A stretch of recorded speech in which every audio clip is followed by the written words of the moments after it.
Might be the type of race that we run here today. A little bit different from what we see with Type A. We add an extra 20 minutes onto the clock, and the battle becomes all the more important. Why is the question? Double points is the answer. Here at a circuit right in the heart of Tuscany, we find ourselves at Mugello at the midway point of the season, where everybody now has one important role to try and overcome. Can they put themselves up at the very top end and get their championships back on track? It is full steam ahead for the likes of Vladislav Shopov, with his 29 points worth of margin that he has to work with at the top of the standings. You look around at the rivals that he's got, it looks pretty plain sailing for him against Venceslav Raichanov and Christian Novev. In GT3 AM, it's just a gap of 2 at the top between Joris Ohms and Ivo Serafimov, but the charge of Bozidar Andreev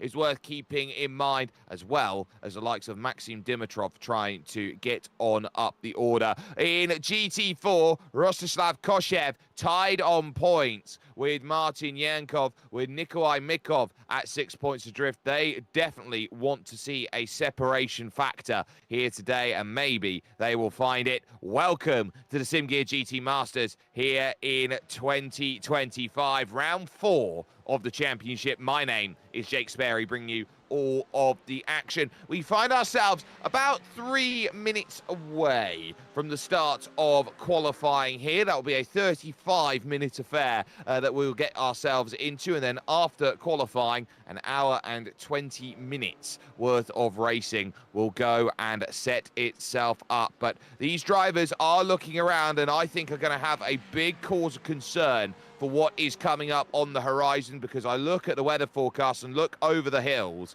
as they go through from the south side of the circuit.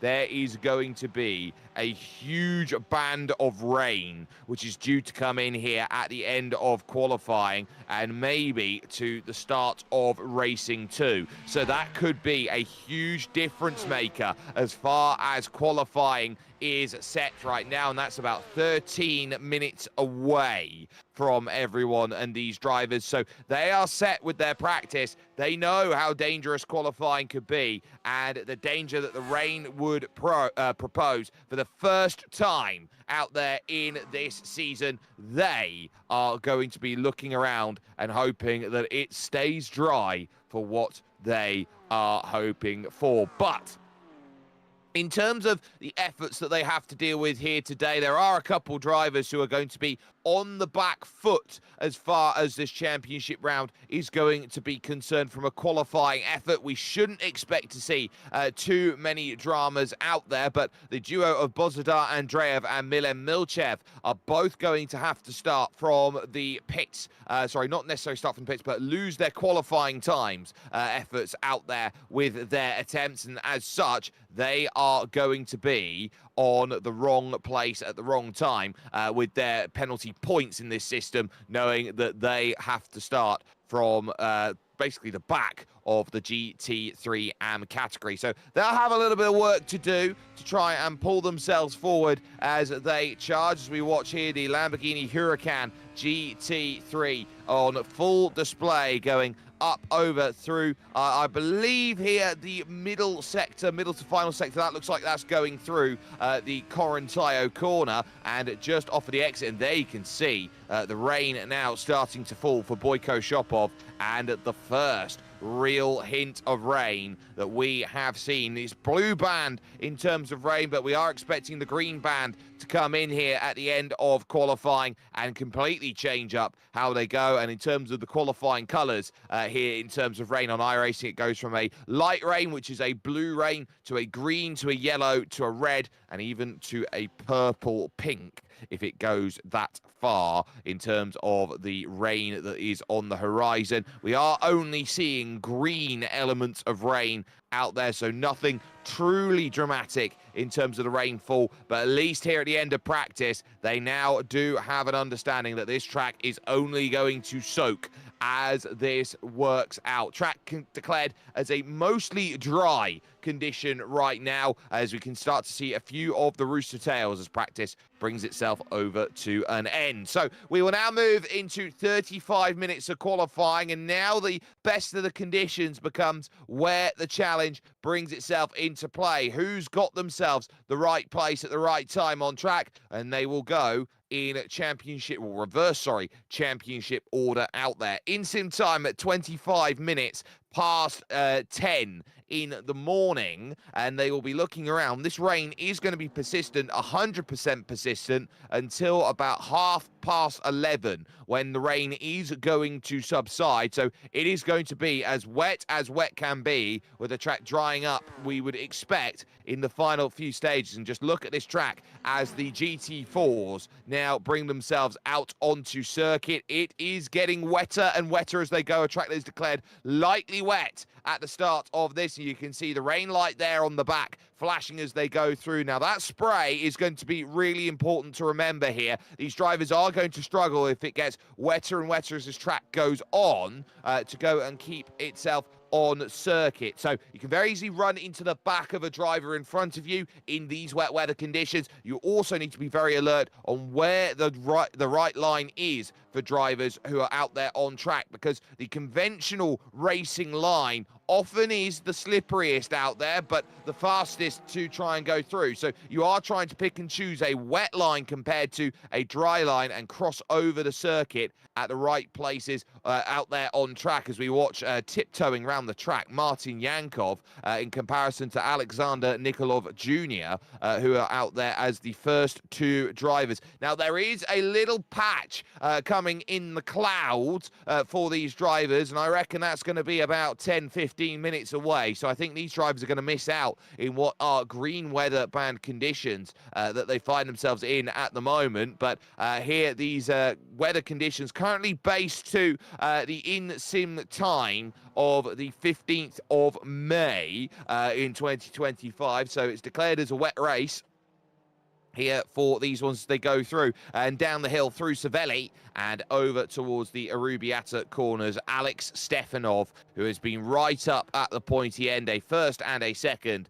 for him this season with one non-start to his name, puts him 7th in the championship and 23 points adrift. If there is anybody who would love to win here today and pick up the extra points, it would be him out on track. And of course, with these longer runs that we'll have because of the wet weather conditions, I think these drivers are all going to be tiptoeing around and hoping to keep themselves out of trouble. Track now declared as moderately wet out here. So this is going to be these drivers now realizing that the wet weather tyre is probably going to be the best one out there for everyone, as we watch Orlin Malinov out there on track looking to try and pilot around then the Aston Martin Vantage and getting this up to speed for a lap around here. The Autodromo del Mugello, as climbing up the hill goes Malinov, looking to set a first representative flying lap time by class here today. There are 5, 6, 7, 8, 9, 10 drivers in GT4. Radlen Ivanov is one of them as well in the 108 BMW, cresting the rise up the hill and heading towards the best place to overtake today at Mugello, and that is San Donato Corner, the highest section of this circuit, and really fighting over the curb, trying to get the car tiptoed in and just about managing it, holding the narrow line as Alexander Nikolov Jr. now looks to descend down the hill right now through the Arrabbiata corners.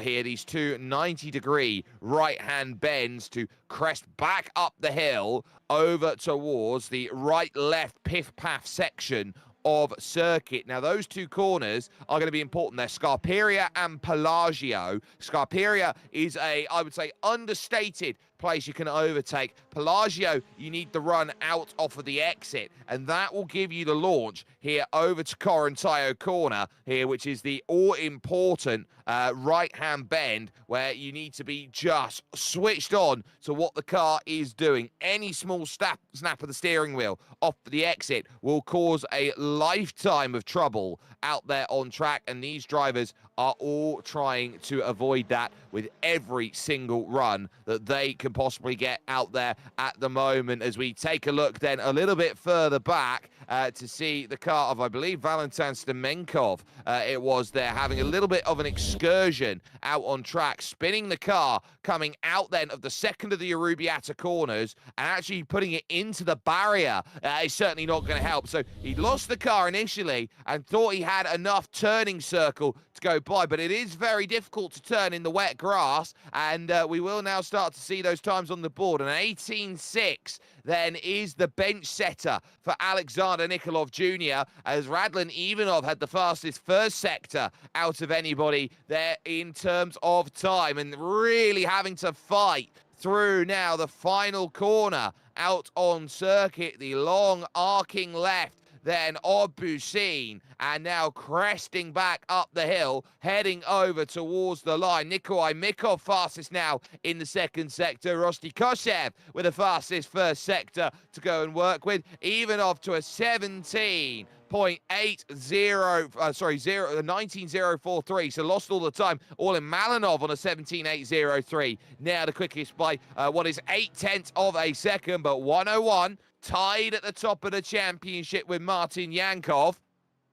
I'd say best position in the world to be. So that is going to be a very, very well thought out run at the moment here with this. And Alexander Nikolov only going quicker in the first sector as the drivers look to find confidence here in these wet weather conditions right now, as Nikolai Mikov goes quickest there in the Porsche Clubman there, the Revo sponsored car, moving up on a 2:17.679 and going a tenth of a second clear at the front of this qualifying session. So that certainly plays out the way that is wanted, as all in Malinov second, Alexander Nikolov Jr. third, and Radlin Ivanov then in fourth. You start looking around the times and thinking, well, drivers can find improvements, and they will find improvements out there, but they've got to get themselves a car on circuit. And with a track that is only going to be getting wetter and wetter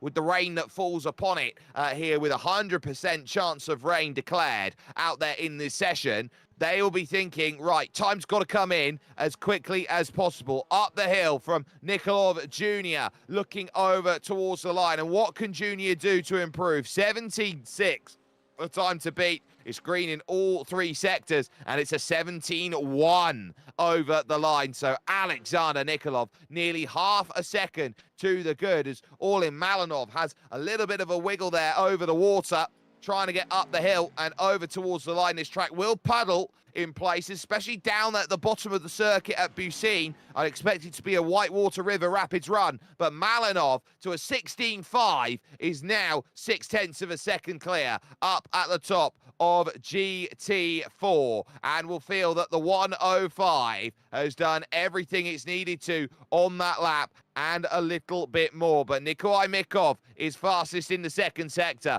Martin Yankov is quickest in the first sector. So we will see where the differences are. Mikov right now is hoping that his time is going to improve by at least 1 second out there overall, taking the drive out of Busin and back up the hill once again. The launch towards San Donato once more. Nikolai Mikov here with only 11 minutes worth of qualifying to put the times in. We're already 8.5 through it. That's a 2:15.8. And that's a further 0.7 of a second clear of all in Malinov. It is seismic, but Yankov goes second, and second by 0.2 of a second. So the times are really starting to pile on in. And I keep an eye on Rosti Koshev, who's green through the first two sectors and is cresting the rise right now, because I am intrigued to see what the Mercedes GT4 is able to manage heading to the long launch to the line. That's a 16.4, which is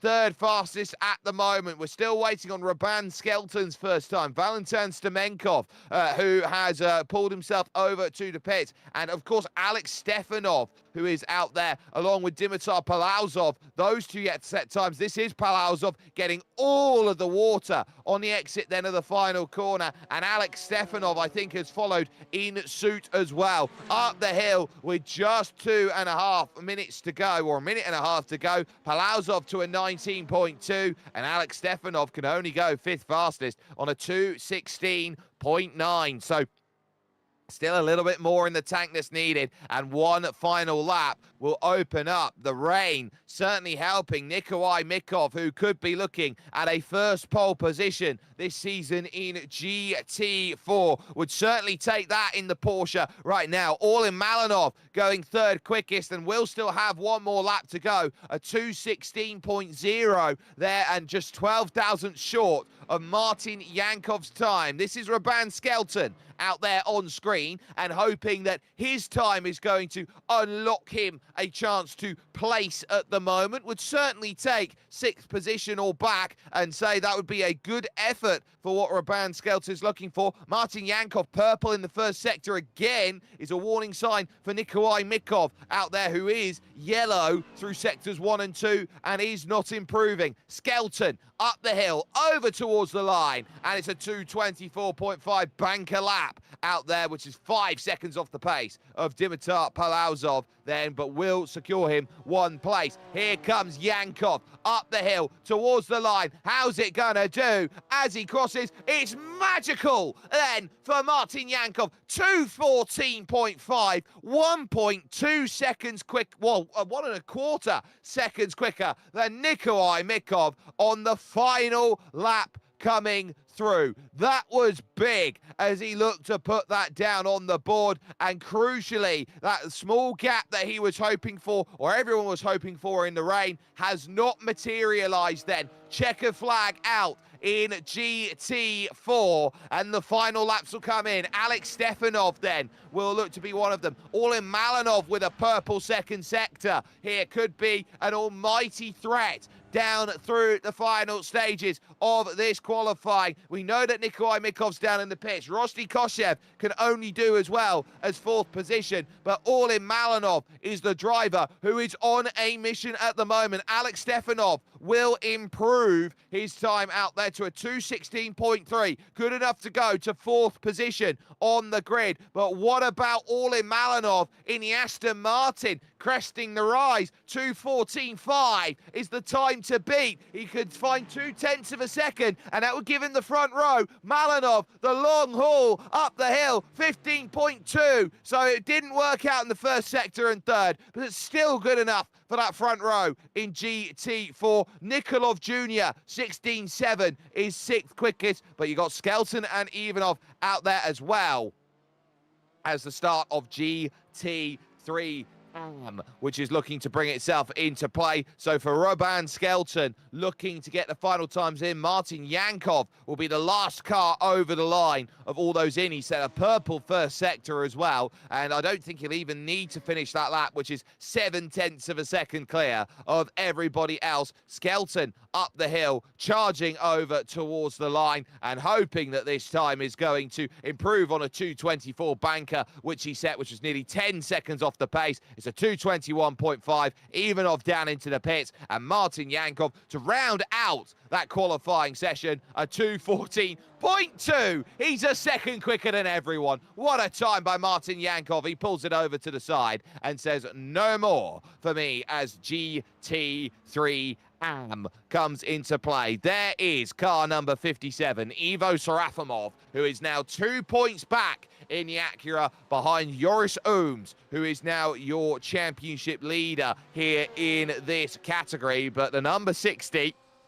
who does make his way now along the front stretch, would have felt that in all of what he was doing, he just needed a little bit of breathing room, and was certainly trying it. It's not been the greatest start to the season as well through this first half for this driver here, Panayot Karpachev, who seems to have been on the wrong side of every bit of luck that he's had. I wonder if a black cat crossed his path at the start of racing, or he walked under a ladder, or something happened there to change his luck out there overall, but there is someone who is always going to be a threat in terms of everybody's charge, and he's going on now to start a flying lap out there. So he's certainly someone, is Karpachev in the number 64, to keep an eye out on as far as these times go, because I looked at what he was doing. He was the fastest driver of anybody in practice on a 147.1 of the GT3 AMs,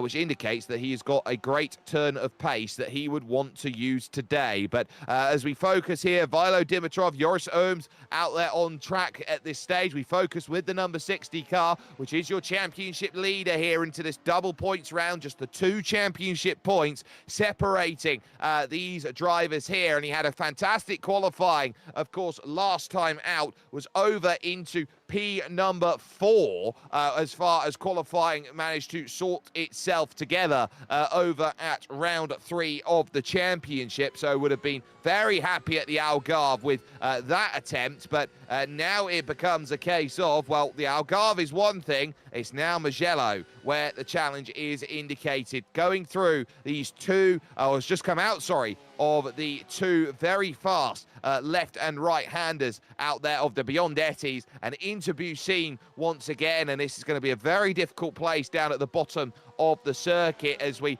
dance ourselves between some very dark patches of green rain and some lighter blue rain, which is trying to bring itself into play at this point. And Joris Ohms, a 2:08.8, a full 1.7 seconds slower than a Vilo Dimitrov, whose number 55 Porsche goes to the top of the standings. Then as Maxime Dimitrov will split the 2, and it makes it a Dimitrov 1-2 as it stands. I think this is going to be a very interesting one. We did take a little look at a couple drivers who ran into troubles out there through the opening laps there on circuit, as Roy Vervaeke has just gone second quickest there, has the Belgian out there on a 2:08.534, but a Vilo Dimitrov is miles clear of everybody. Porsche's dominating the front 4 places at the moment. Karpachev is 5th, and it's Mavrodiev who finds himself down in 6th position as things currently stand in the McLaren. So having a car that has that very close wheelbase, I think is going to be more beneficial here today. The closer that wheelbase is, the easier the car is to control in the rain. So I look at the McLarens, and I think they're going to have a little bit more of a difficult time out there. I look around at the BMWs and think they might have a little bit of struggle and strife to go and deal with. But at least right now, Joris Ohms fastest in the first sector.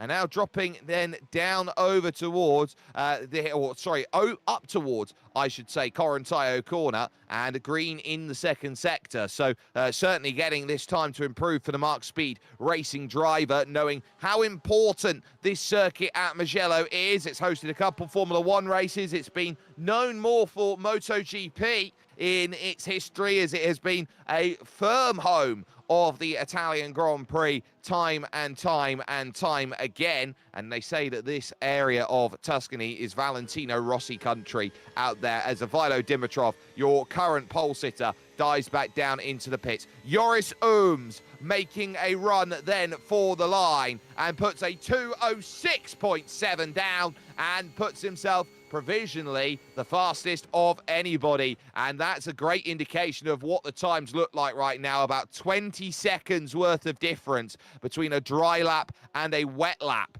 out there at this stage. So they're really dropping the time compared to this being dry in its entirety. And I would say that if you are anywhere within 10 seconds of the fastest time out there in the drier conditions, then you got a great chance of making the switch over from a wet tyre to a dry one. Keep an eye out, though, up the hill and over towards the line. This should be a first attempt in, and it is then as we watch. So not bad there from Alexander Nikolov Sr., who has found improvements in the number 58 Ferrari, but our focus is on that Acura just behind of Ivo Serafimov, who is yet to set a time. They'll have till 22 minutes on the clock here, so they'll be down to about 3 minutes remaining, and there's a handful of drivers who will be looking around thinking we haven't quite set a lap time down yet. So they'll be hoping for more. And that is the number 63 car off the road. That's Lazar Kaczarski. Oh, that is a hefty shunt down in there for Lazar. And you look at those sorts of incidents, that's coming through Correntio, and he's just gone down in, taking the natural racing line, and I think he's just had a car that has gone and snapped. That's a really weird incident, actually, there for him, because it looks like he went on through, and the car just went straight on there. And that was very much at a very similar speed. So I wonder if he had a screen freeze or something of the like, which has caused that issue to happen there for Kaczarski. Not exactly what the doctor would have been ordering here today. There is that tiny buffer coming in of lighter rain. It hasn't quite hit yet, but the drivers are hoping that it does, and they know that in the final couple of minutes, if that lighter patch of rain, which should be coming in from about the Luco Poggio Secco section of track, maybe over through that next chicane comes in, it's going to be important. But Ooms at 206.7 still is the current fastest lap that he's got. Roy Vervaeke fastest in the middle sector in the Porsche now, and starting to throw a lot down on the board. Is this going to be an improvement to join his teammate Joris up there at the top, making a Belgian 1-2, 206.779. He's short 300ths of a second, but it is now the Mark Speed Belgians 1 and 2 out there in qualifying with just a minute to go. Paniot Karpachev moves up to fourth fastest on an 8.4. That gets beaten by Nikolov and Serafimov, who both go and improve. An 8.2 for Alexander Nikolov in the Ferrari Senior, and Ivo Serafimov fourth fastest on an 8 flat.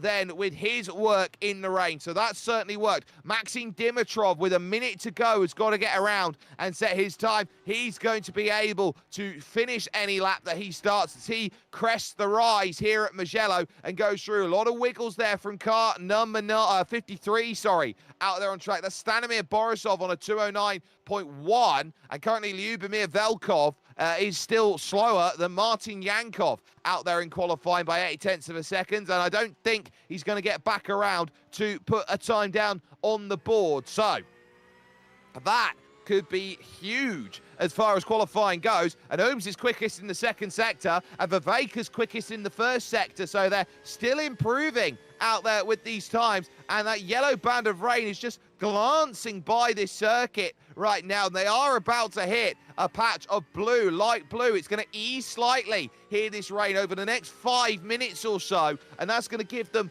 a whole heap of smiles to go and work with. The wind blustering in from the west at the moment, so it is now starting to change where this rain comes in. Up over the top, Joris Ooms to the line, 205.9. Now breaks the 206s, but Roy's quickest in Sector 1. Roy's quickest in Sector 2. The checker flag is now out. Is Roy going to be the quickest through all three sectors and look to put an absolute statement down? Here is the Flemish driver. Here comes Roy Vervaeke heading up over towards the line. Is this enough to break the 205s, or even quicker than that? 205.944. He just holds on in the final sector to steal the GT3 and pole position away. Ivilo Dimitrov over the line, beats them both. 5.6 for Ivilo. What a great time there as he gets the best of it. A 7.8 from Alexander Nikolov, 7.5 from Ivo Serafimov. They go fourth and fifth respectively as Karpachev dives into the pits, and Dimitar Dimitrov hopes to put his one and only lap time down on the board as we set ourselves ready for GT3 Pro. It's going to be 7th for Dimitar Dimitrov. Stanimir Borisov goes fourth fastest on a 7.4 out there on track, and there is only Maxim Dimitrov who can now spoil the party of Ivilo up at the top. Lap time won't count for Maxim. He'll have to start from 9th in category. But Ivilo Dimitrov, as the checkered flag comes out, puts a wonderful time in on the board. We've still got light rain that is looking to fall at this moment in time. Track declared as moderately wet as they go, but all of your GT3 pros now find themselves out on circuit. So this becomes a game for all of those drivers to say, what more can we do? And those two drivers who didn't set times, Milan Milchev and Bozidar Andreev, they'll be going into these conditions blind as they go to racing because they are unable to set times in qualifying. There is Venceslav Raichanov, second in the championship to just his teammate Vladislav Shopov, and the number 2 machine right now runs through Bucine corner and looks at Vladi Shopov in front and says, I'm in the perfect spot in the house to go and follow in tow.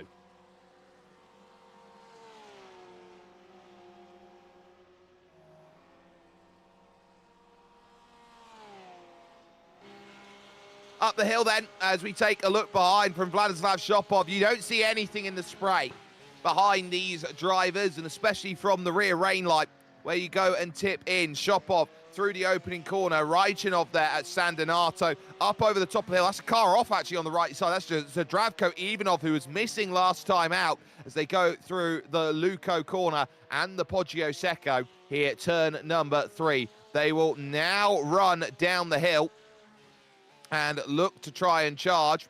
And it's those next two, left and right, which are there, which they go through in that second right-hand corner, is going to bring itself in together. So they now drop and descend here through these wonderful next sections. Casanova, as they came out of Materazzi and Borgo San Lorenzo, then through Savelli and over, of course, to the Arrabbiatas here, these two right-handers, which are completely about commitment, down to just 147 kilometers an hour in these wet weather conditions to try and get up the speed, up the hill off of the second Arrabbiata corner, lowest section on the circuit, and then up through Scarperia and Pelagio, the right followed by the corresponding next left. So at least at the moment, up over the top, and now heading for the very long right-hander out there on track here of Corantayo. This is where you got to be finding that pace, and Raichanov can only see the purple times here as we go on board, with Vladislav Shopov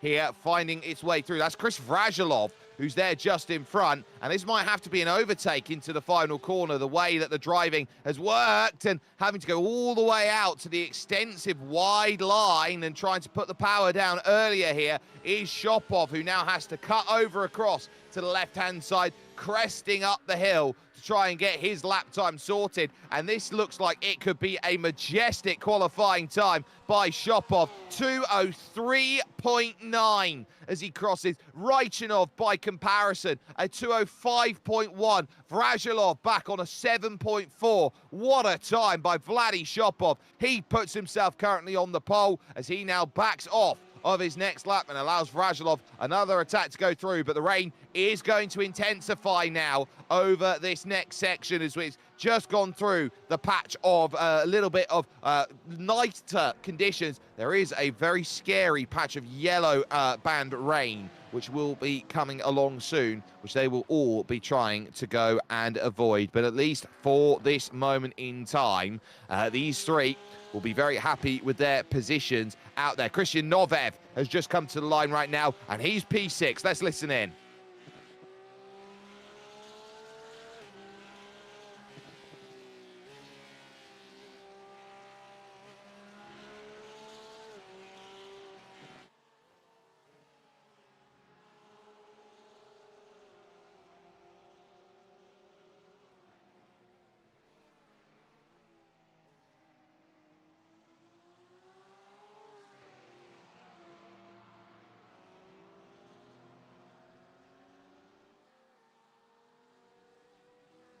So then, we focus with car number 5 in position number 8. That's Chris Vrajilov up over then at Corantayo corner and looking to try and get the drive sorted through the lefts and the rights, and really trying to get that all-important run sorted then to improve on lap time. So we will see where this all goes and whether there are going to be improvements out there on circuit, but at least right now for Chris Vrajilov. He knows how big the gaps are, and these drivers like Stanev, for example, I'm looking down the orders, Zdravko Ivanov, Gabriel Ivanov, Yulian Janovsky, Boyko Shopov looking for times as well. They're all going to be hoping to find it. Vrajilov goes 7th, Stanev goes into 8th position, and Boyko Shopov right now is hoping for times. Raichunov had a fastest first sector, but lost the times in sectors 2 and 3. Zdravko Ivanov currently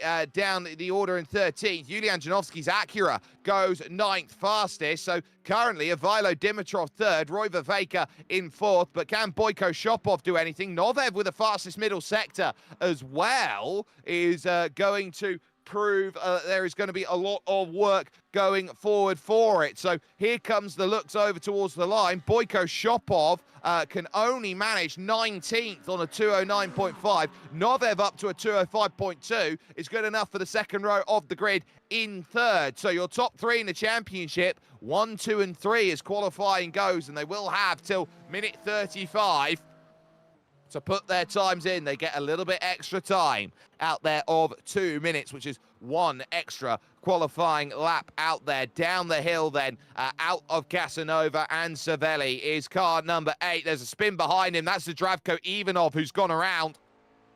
Complete 360 for Zdravko in the number 10 car, who's really struggling out there. And you can't afford too much of a slide in wet weather conditions, because you will completely lose the car and also lose the lap as well, which you cannot afford out there over the course of these qualifying sessions, because it takes so long to get a lap time down. They're doing over 2 minutes for these laps, and it is becoming really, really difficult for these drivers. So if they are losing the time, if they are losing the laps, they've got to try and gather it back. And Gabriel Ivanov, who is down in 18th place, is one of those drivers who will be looking at trying to find improvement. 5 seconds off of the fastest time in qualifying at the moment, up the hill towards the line, and that is a 204.7. That's good enough for the front row. Gabriel Ivanov's McLaren finding a lovely lap time. Chris Vrajilov was on the back of it on a 205.1. Good enough for 4th position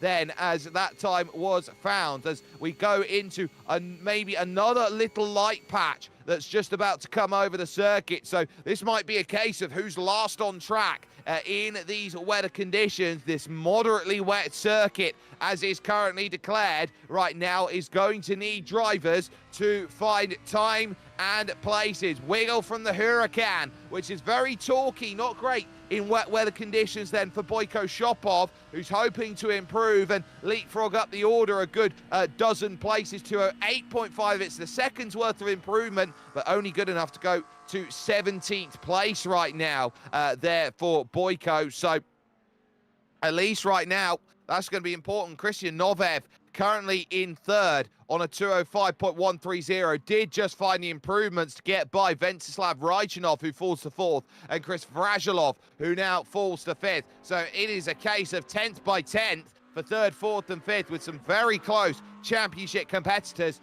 But at the moment, Vladislav Shopov's 203.8 untouchable out there in qualifying. Down now to the final 2 minutes and 45 seconds remaining here in this. And still there are searches to be had. Still there are moments where you can get yourself into a place where it works. Hold on to it there through the second of Biondetti corners. That was going to be Nicholas Stanev getting very, very close to losing out the car late, and you can't deal with too much out there if the car decides it wants to go boom. Shopov quicker in Sector 1 and Sector 2. Now on that 203.8 currently. Stanev climbing the hill, looking over towards the line. Is this going to be more for him? It's a 207.3 with the slide. That's not going to help. Vrajilov, a 4.8. Good enough for 3rd, as Shopov, wow!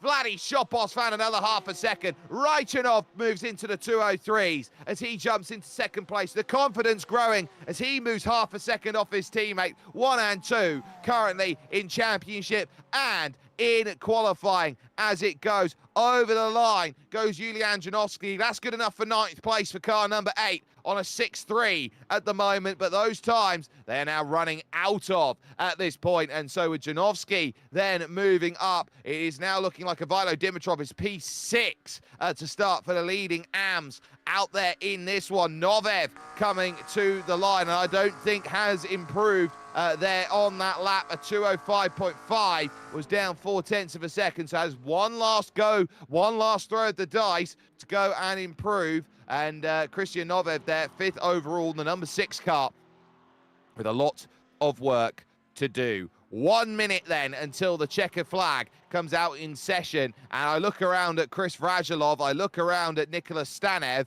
and they look like the 2 drivers who are going to be the closest, and we're with them right now as the Bravo B team there brings itself into play past the negative delta. Shopov purple again in the first sector and putting purple sectors down on the board for fun at this moment in time. Stanev follows in pursuit as Shopov takes the big wide line, avoiding that slippery inside line that has managed to manifest itself. Now dancing about through the rights and lefts of the Biondettis and over to Bucine Corner, where you've got about 15 seconds left out there in qualifying. Will these drivers be able to get to the line in time to allow themselves one final attempt? It's still green in the second sector for Vladi Shopov as Stanev dives into the pits. Vrajilov just short of the line. Checker flag out in session. Vrajilov 5.5 couldn't improve. Shopov will look and improve to a 2:02 out there, a 2:02.9. He's clear of everybody else by a full second.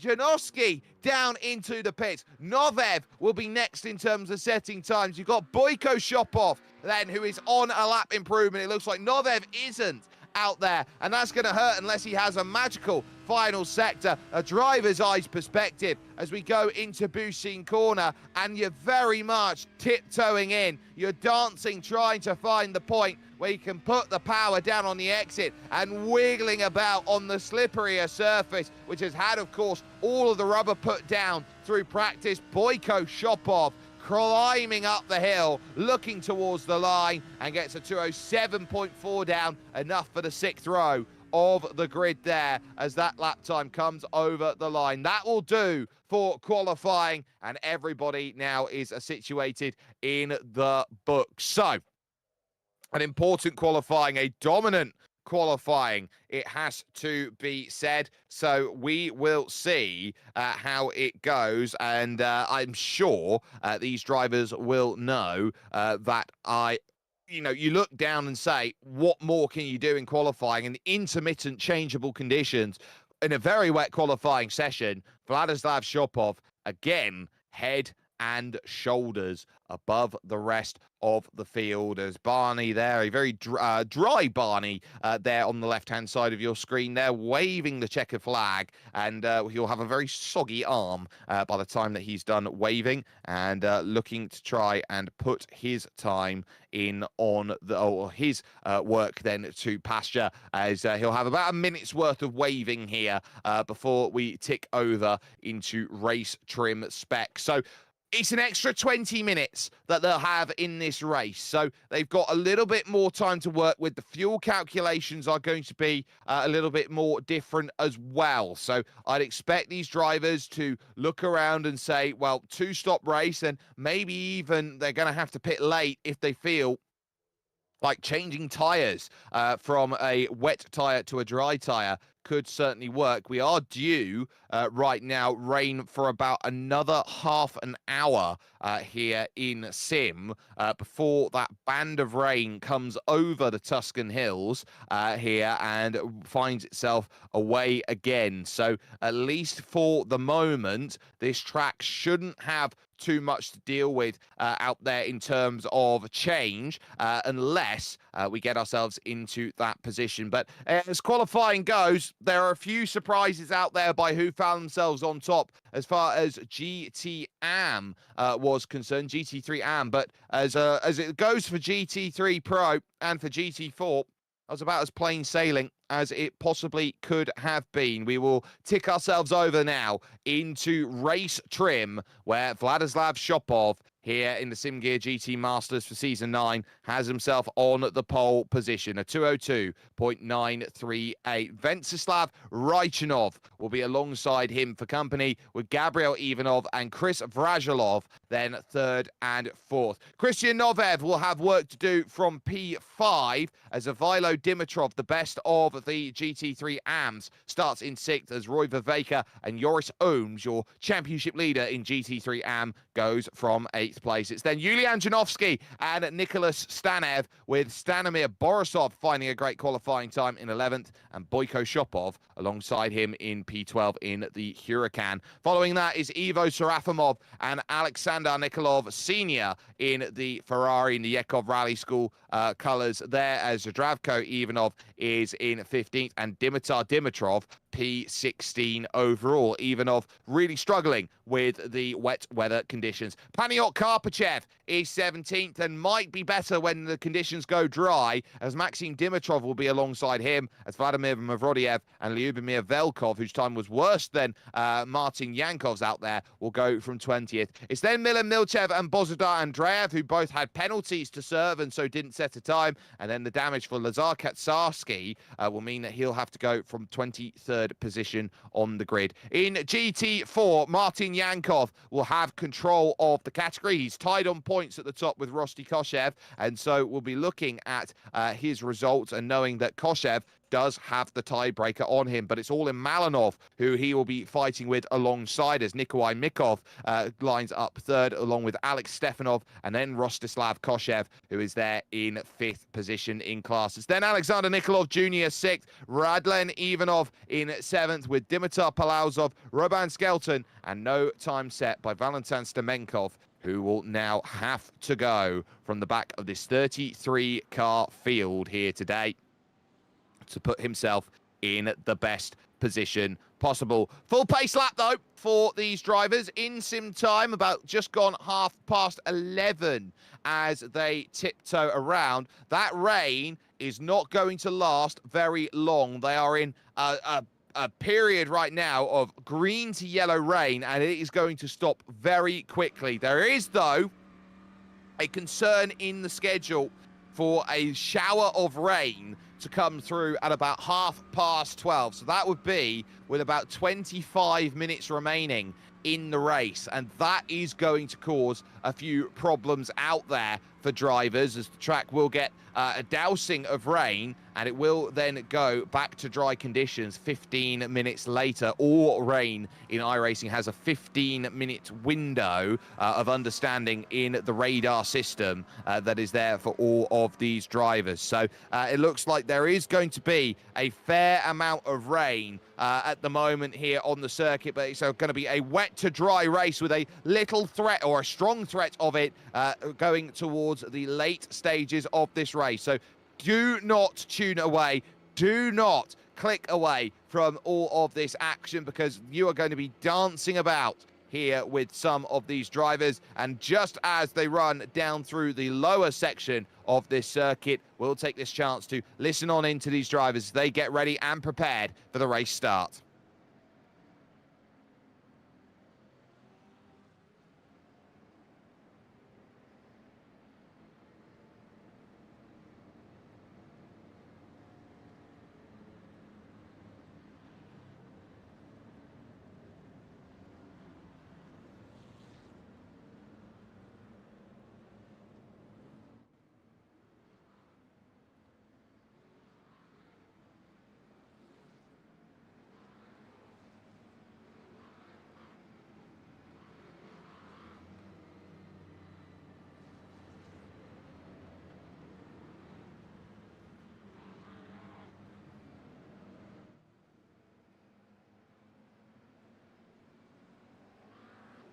So the pace then once the safety car will dive into the pits, and that safety car here today is not the BMW safety car, but more rather the Porsche iRacing first safety car, which is the second newest safety car out there in the iRacing sphere.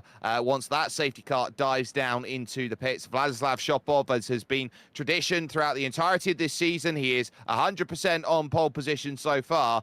He will be setting the pace as they go, and they cannot go on the drop of the green flag, or they cannot get their launch gone until they reach the moment that the pit lane diverges away from the racing surface, and that is not where the white lines are situated. It is where you start getting the painted surface as they go. We watch then with Shopov as he watches Ventislav Rajchanov, his own teammate, there behind him. They know they've got a gap to Christian Novev, and they'll look to try and build that gap. Joris Ohms will feel like he's got a lot to prove out there, and Martin Yankov has a bit of a gap. So when he's been the coolest head and the cleanest driver out there, he's looking to try and prove all of what he's got. Pace now under the control of Shopov. He waits to get that launch. He waits as long as he can for himself to go. And when that green flag drops, and it does right now, we are underway and we are racing here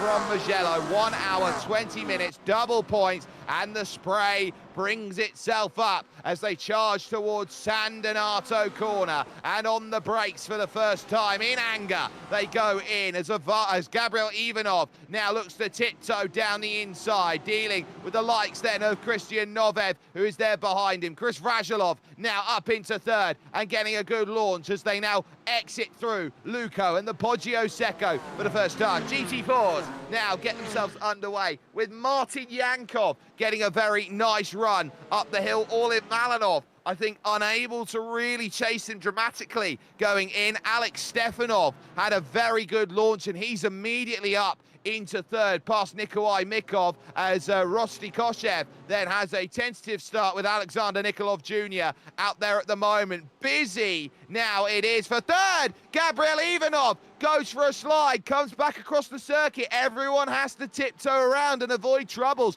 down at Savelli. Then after the contact, Viveka and Joris Ohms finding themselves just making enough progress to move around, and that's what we tend to see with drivers on the first lap. It's when the tyres are at their coldest, and they simply put have to avoid in these conditions because they know that the time is only going to fade away more and more. Yuli Janovsky then on the wrong side of that battle as Roy Viveka looks to try and put himself into play. How many times has Janovsky and Viveka fought in the past, the present, and will do into the future? The answer to that is many times as they now run around the Acura, struggling for grip on the slipperier inside line and just about managing to hold that position as they dance their way out of the Biondettis and over towards Busin corner. Good run comes through then by Gabriel Ivanov. He'll get one, he'll get two, he'll go deep. And now we'll look to try and go around the outside of Joris Ohms to make it three, but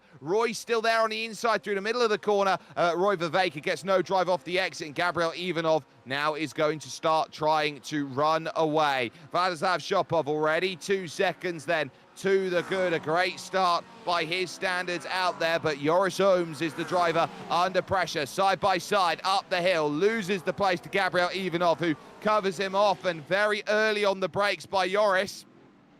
And that will cost him a second, because through on the inside goes Roy Viveka, who will now move up into the second position now in GT3 AM. Vilo Dimitrov on a double points day could be making huge strides by being in position number 5. So keep an eye out on that in the championship, because Vilo comes into today 19 points down in the championship. A race like this with double points on the line, that's a spin going back there. I believe that will be Stamenkov again, who's run himself the wrong way around, and it's so easy to do out there on track. That puts him down to the very back end of the field. So for Valentin Stamenkov, a very tough day at the office, already rearing its head as he's now 17 seconds off of Robin Skelton down at the back. Up the hill they go, though, over towards Scarperia. This is Chris Vrajilov, who will be looking behind at Christian Novev. This will be a move for the last step on the podium overall, if they can find it. These points as well, double points, it does have an all-important feel to it, because this isn't like other championships where, oh, just because you're in GT3 AM, you get different points to GT3 Pro. They all play from the same hymn sheet here, so they all get the same points to work with. So 140 points for a race win here today as a base standard number. So 140 points would go an incredibly long way. And there are, of course, these two Type B races over the course of the season, as here comes Gabriel Ivanov looking now at Nicholas Stanev for position. Janowski and Joris Ohms together on track, as Janowski now looks to put himself through. And that, although a difference between an AM and a Pro will damage Joris Ohms even more, that difference between P5 and P10 now looking to try and extend itself more. Here comes Gabriel Ivanov up the hill. He's going to have to go to the outside of San Donato to make this pass in the opening 4 minutes, and he is going to manage it. And we are so close to the rain now subsiding. There is a massive blue sky that will be coming up on the horizon soon,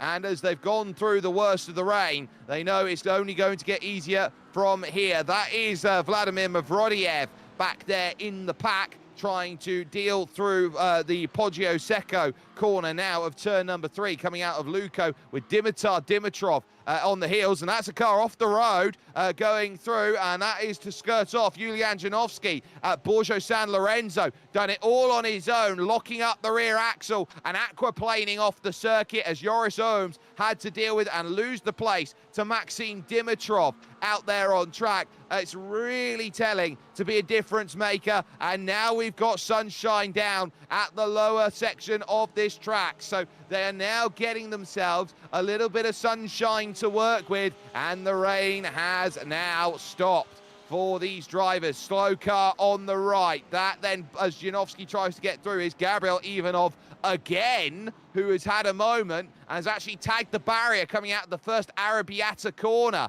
So he's gone sliding around. He's had to try and save it in the grass, and that grass is wet, and you're not going to be able to stop in that grass. And so the troubles then continuing here for Gabriel Ivanov out there on track. No black and orange mechanical flag, and as such, race will continue in his wheelhouse at the moment. Joris Ohms can only watch. Behind him, Boyko Shopov, Alexander Nikolov, and Zdravko Ivanov, who did not have a good qualifying, but I think he'll get better and better as this race goes on, as the track looks to dry out from a moderately wet condition. They will hope to try and get as much they can away, with 33 cars all looking to get themselves on circuit and clear away to a dry patch. Watch those lap times and how they improve. They're on 2:13s at the moment. I reckon if they get themselves some improvements out there, as I look at Shopov at 2:06, I reckon if they get to a 1:56 or so, it'll be the right time to come in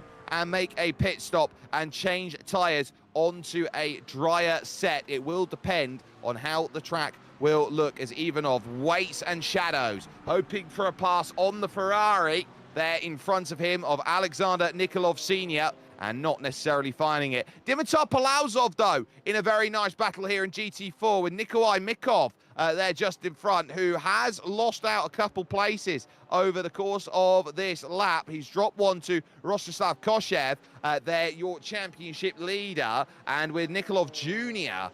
Just happy to sit on the back. It's actually Alexander Nikolov who's lost the place to Palauzov as well, so I think Palauzov isn't necessarily going to have that much movement out there, as the likes of Radlen Ivanov and co continue close. Lyubimir Velkov then running about and having to tiptoe once more, as there was side-by-side contact between him and Milan Milchev. He got into a half slide and nearly took his teammate Stanimir Borisov for a ride as well, but just about avoided it. Up the hill then, and into the right and left of Scarperia, as this will be Stamenkov for the second time. Back end steps out, coming out the second, Biondetti. Oh, and that's a hefty hit for Valentin Stamenkov. That will write the car off each and every time. And for these drivers, there is no fast repair available to them. So if they break the car, That's that for them and their race. So Stamenkov will be walking wounded, but does not have significant enough damage for the stewards or the iracing system to pull him in and say no more on that pit stop. Ivanov continuing then his look close, as this is a Zdravko trying to find the pass that moves him up to 13th, which will be lucky for some drivers, as it's now a 5-second margin at the front of this field, almost to the grass, trying to find an angle to the inside there on Alexander Nikolov Senior. And for Senior on the inside, can he cover it off on the brakes? Zdravko later in, but he's going to go skating on, mind the white line on the outside of the circuit. Yes, it's racing paint, but it's still paint. He's just about able to hold it together, but loses out the position. So Ivo Serafimov, then, who watches on behind, needs to find a little bit more. There is Gabriel Ivanov, who is currently the last driver inside of the top 10. Looking at Yulian Janovsky and Maxim Dimitrov here as two drivers where positions can be found. Down the hill they go to Casanova. Oh, that was close from Yulian there, as he took a very aggressive line in compared to Maxim Dimitrov, who took the more conventional rain line out there on track and trying to avoid all of the troubles. Janovsky sliding about through the middle. You need the rally skills out there to try and keep yourself out of trouble on circuit, but the gaps are already starting to form in the packs that we have seen. A second here, a second there, a second everywhere between all of the best at 10 minutes in for an hour and 20. Here comes the look from Gabriel Ivanov, hoping to find that look around the outside of Corantayo.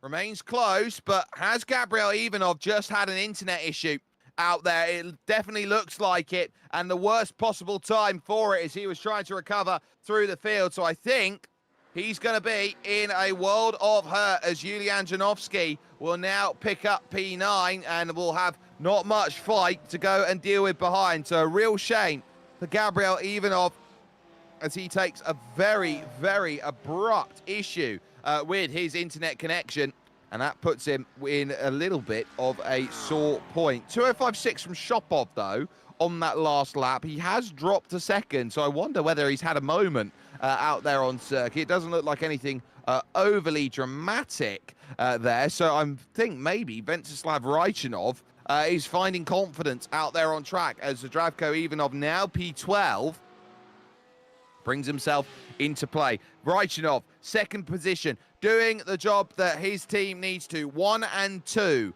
out there, and you can see the gap that he's got to chase. 3.9 seconds is now the current margin to try and get back. And as that happens, Ivilo Dimitrov, what's happened to Novev? Christian Novev has gone for a moment. He's had a spin out on track all on his own, and he's done that coming through Casanova corner. He's grabbed the curb on the inside and he's gone sideways straight into the tyre barrier down there, and it's a very awkward place to try and recover from. He did well to get the car pointed back to straight and get himself going again, but it has cost him a number of positions out there for car number 6. And you are a passenger once the car slides around. It's what we call aquaplaning, and Novev here needs to now recover back, because he's behind Dimitrov, behind Stanev, and behind Roy Viveka as well. And I believe also, when you're looking at Maxim Dimitrov here, he's dropped himself back a place now to Yulian Janovsky, as here goes Ivo Serafimov, who really does need to wake up, as Dimitrov did actually have his own off going through the Arubiata, trying to get around him. This is where Ivo Serafimov needs to find those points, and he needs to find them quickly on Joris Ohms, who's up in P10 at the moment. This is the all-important chase that is needed. When you look around at Zdravko Ivanov, who is there in front, and Ivo Serafimov, any damage limitation he can do, if it's just 1 point the difference, 2 points the difference, 4 points the difference, he'll be looking at today going, I would really like to catch Joris Ohms in these wetter conditions. The track will dry out as it goes, but we are expecting rain in about 50 minutes time. here, ladies and gentlemen. Another patch of rain will look like it's ready to go through. Wide, though, goes Zdravko Ivanov through San Donato, trying to take the outside line, just getting a bucket of understeer and lifting off the throttle to avoid that wet paint there of the tricolor of the Italians flag, and that one is definitely enough to keep it out of the way. Here comes the look, though, from Ivo Serafimov, trying to dive down the inside, hoping that the move was available, but ultimately does not get the pass that was necessary and has to stay in position right now. And that position, of course, will be the 12th and 13th battle. So 13th for Serafimov, who goes around, coming through Savelli a little too early on the power and has to gingerly get back out onto track. That is Bozidar Andreev who's gone through. And Andreev, remember, is fighting from not setting a time in qualifying after his penalty points found themselves the way they were. That was troublesome. So too for Radlin Ivanov here, who I think's just caught the curb wrong coming through. I believe that's Poggio Secco where he's gone and got it wrong. So the car spins itself around in a lazy spin out there, and Boyko Shopov having his own moment, skipping across the gravel and having to do everything to make sure that the car doesn't end up in one of those tire bundles out there, and he was really on the brakes for it. Yulian Janovsky had his own moment out there. You could see back turned around there for car number 8. So for Yulian, that is a hefty hit to try and deal with and go through, and that actually has only just happened in the last 10 seconds. That's coming out of the Biondetti, and it is often understated, the Biondetti in the wet, because he's just caught the white line and the car has decided to spit him out and deal him a major bit of trouble. Boyko Shopov, by the way, is also classified as a retirement from this race, as Gabriel Ivanov is 2 laps down, but he has looked to try and return to the races. Andreev lining up Panayot Karpachev now for position. This one will be for 12th. And the sole BMW out there. Porsche's dominating here today. Dimitar Dimitrov showing how not to make the Porsche dominate here in the wet. Car turns around. And that will be at Busing Corner. Just about keeping it out of trouble as that one continues to go through. And I think Milan Milchev has also run into a couple troubles here on the exit. So watch out for the... Oh! He just loses it middle of the corner, and that would be why. Car 53, contact down on the inside. Stanimir Borisov there, it was your culprit. And that just shows you how quickly all of these positions can change out on track. And Ivanov now inside the top 10, looking for 9th on Alexander Nikolov Sr. And that position becomes even more vital. Up over the top then through Scarperia. The next left that follows, of course, of Pelagio. And then out of Pelagio, you now look to get that drive. And it is the fast, or the difficult right-hander, I should say, then of Koren Tayo Corner. So I think at least at this point, Zdravko Ivanov is trying what he can, trying to move through each and every single corner as he goes through and now gets the run as Gabriel Ivanov's back on track, down in 32nd position, round the outside then for Zdravko, looking for this pass, and an important one around the outside. Is there going to be enough drive on the exit? Track now at lightly wet conditions,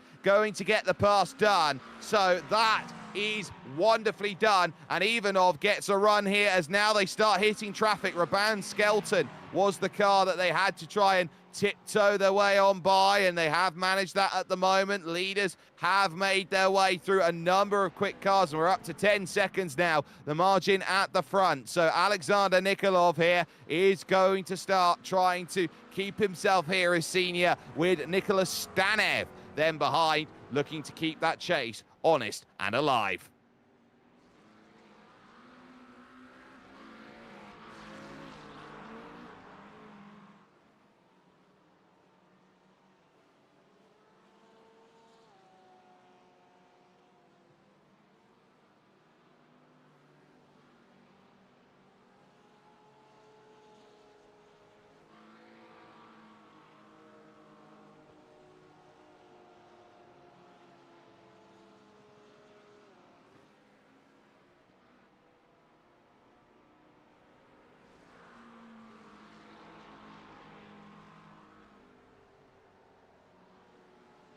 So up the hill, a good half a lap then that we focused here with Nicholas Stanev. Oh, what a time to have that lunge, but can he get it slowed up?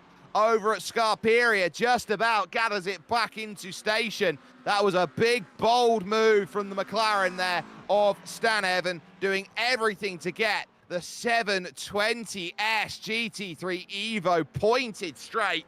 A great pass on that Ferrari 296, and Alexander Nikolov can only fall back into line. It's a little bit quieter over at the front. Martin Yankov is currently your leader, but his gap over Alex Stefanov now has increased itself to no end. 7 seconds is the margin at the front, and we've had a change, a number of changes right now, because of Vilo Dimitrov has really dropped a number of places over this last lap or so, and I wonder whether he's had a moment. Oh, he has, and he's actually come together with Dimitar Palauzov, the lap traffic trying to stay out of the way. An absolute freebie for Roy Viveka, who leads AM category now in 4th. But Vilo Dimitrov, they're in trouble. Dimitar Palauzov, by the way, has the black and orange mechanical flag after that contact. So he's down in the pits to make a pit stop early in class. So for Palauzov, really not what the doctor ordered there for him. So Palauzov, not much that he can do except sit down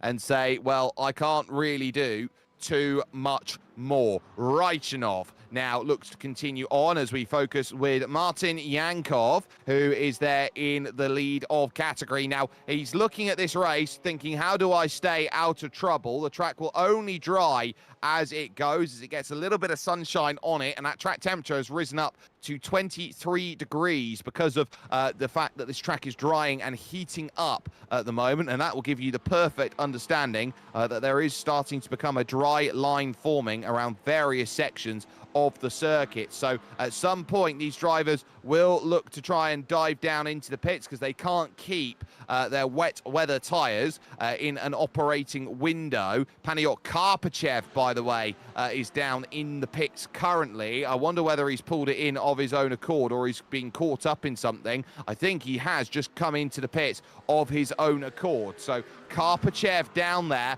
I think, might be the guinea pig for everybody else in this field to try and work out what it is that they need to do, knowing that they've got a big amount of rain coming up on the horizon, that they will be looking around at a 10-minute window of rain that will not be the most friendly out there, and it's looking like yellow bands of rain are going to be interspersed into that, so it will be a heavy downpour that they will be on the end of. 21 minutes through, an hour and 20. They've got a regular race distance to go now of just 1 hour that they will now tick down to 58 minutes. Roy Viveka has had a wonderful start to this race, up into 4th position, has mastered the wet weather conditions to perfection, and is looking behind at Christian Novev, who is 3rd overall, by the way, in the championship, and the points that can be made from that. Maxim Dimitrov is now 2nd in class after a Vilo Dimitrov's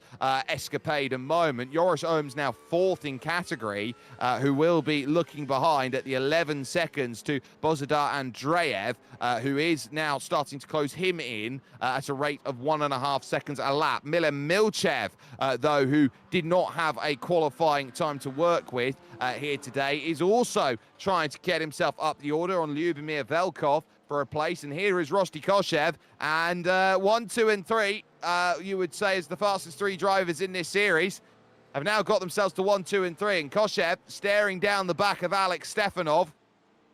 We saw it at Watkins Glen. We saw it over as well when it came to racing at the Algarve. These two will never separate out there in terms of their drivers and in terms of their races, and they will be looking around and saying, what more can we do? I'm looking at Paniot Karpachev. He's been down in the pits for a very long time, so I can only assume that he's had damage of some kind to the front, and that's not the most helpful angle there, but not much we can do about that. That's awful for Karpachev. His race looking pretty much like it is done for what he needs it to be. So he'll be looking to get that repair and going again. But Alex Stefanov here, I think, is under pressure, because you look at Skelton's teammate, not quite at the moment on screen, but we'll get a chance to see it. That's going to be all important. Up the hill, over towards the right of San Donato. They're going to have lap traffic in the middle of it as Stefanov defends on the inside. That's Roy Viveka as Christian Novev then sees himself through on Alexander Nikolov Jr. for that place. Will they be able to unlock through Luco and the Poggio Secco? The answer to that is yes, but it's going to be awkward here. Looking for drive off the exit. It's just there for Viveka. Traffic gives and takes away. The short run then over to Borgo San Lorenzo. Novev will clear one. Can Novev clear two? That's the next question that's going to be there, and he will do on the exit of the corner. Remember, Christian Novev did have that spin earlier on in this race and has been trying very hard to keep himself out of trouble, and has certainly been managing to do that ever since here with this race now currently sat in a wonderful position here for these drivers. A few tyre tracks down there at the Arrabbiata corners. Certainly not going to be helpful for those out there on circuit, knowing that drivers are still running themselves off the track. I can even see a little bit of orange rain that is on the horizon. That is even more scary than that. So we're about half an hour away from that band coming into play on this lightly wet circuit with a very pronounced line out there starting to dry on in. But at least for the moment, Koshev staying close. This is second, third and fourth overall in GT4. So that, I'm sure, would be a very, very good run out there on track as we watch Stefanov continuing on his charge forward to try and stay with Martin Yankov, but also to keep behind Rosti Koshev and Alexander Nikolov Jr. As here comes Maxim Dimitrov.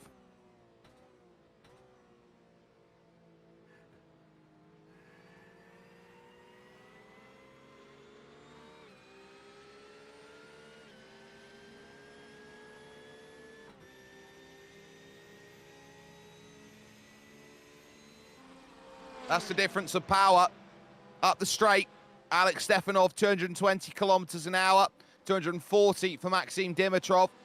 That's all you need there. It's the difference of one category to another, 20 kilometers an hour. It's a lot by the time that you get into the corner. And Rosti Koshev, not much that he can do, but the next lot in the group will now try and get by. Vilo Dimitrov is there, and Joris Ooms will try and get through right up to the back through Luco corner. Goes one Mr. Rosti Koshev. Now looking for this angle as Zdravko Ivanov has come into the pits and I think is now in his box here, looking to take his service to go on to maybe a set of dry tyres. Now, the key here is when the crossover comes into play, because you've got to keep the tyres warm. That's the key to making them work. Tyres have to stay warm in order for them to be useful and effective. So that's that in terms of what they're looking for. As there goes Vilo Dimitrov, pushed to the outside by Rosti Koshev as he went through, and Dimitrov's not going to be too happy about it because he'll be looking around at everyone else saying,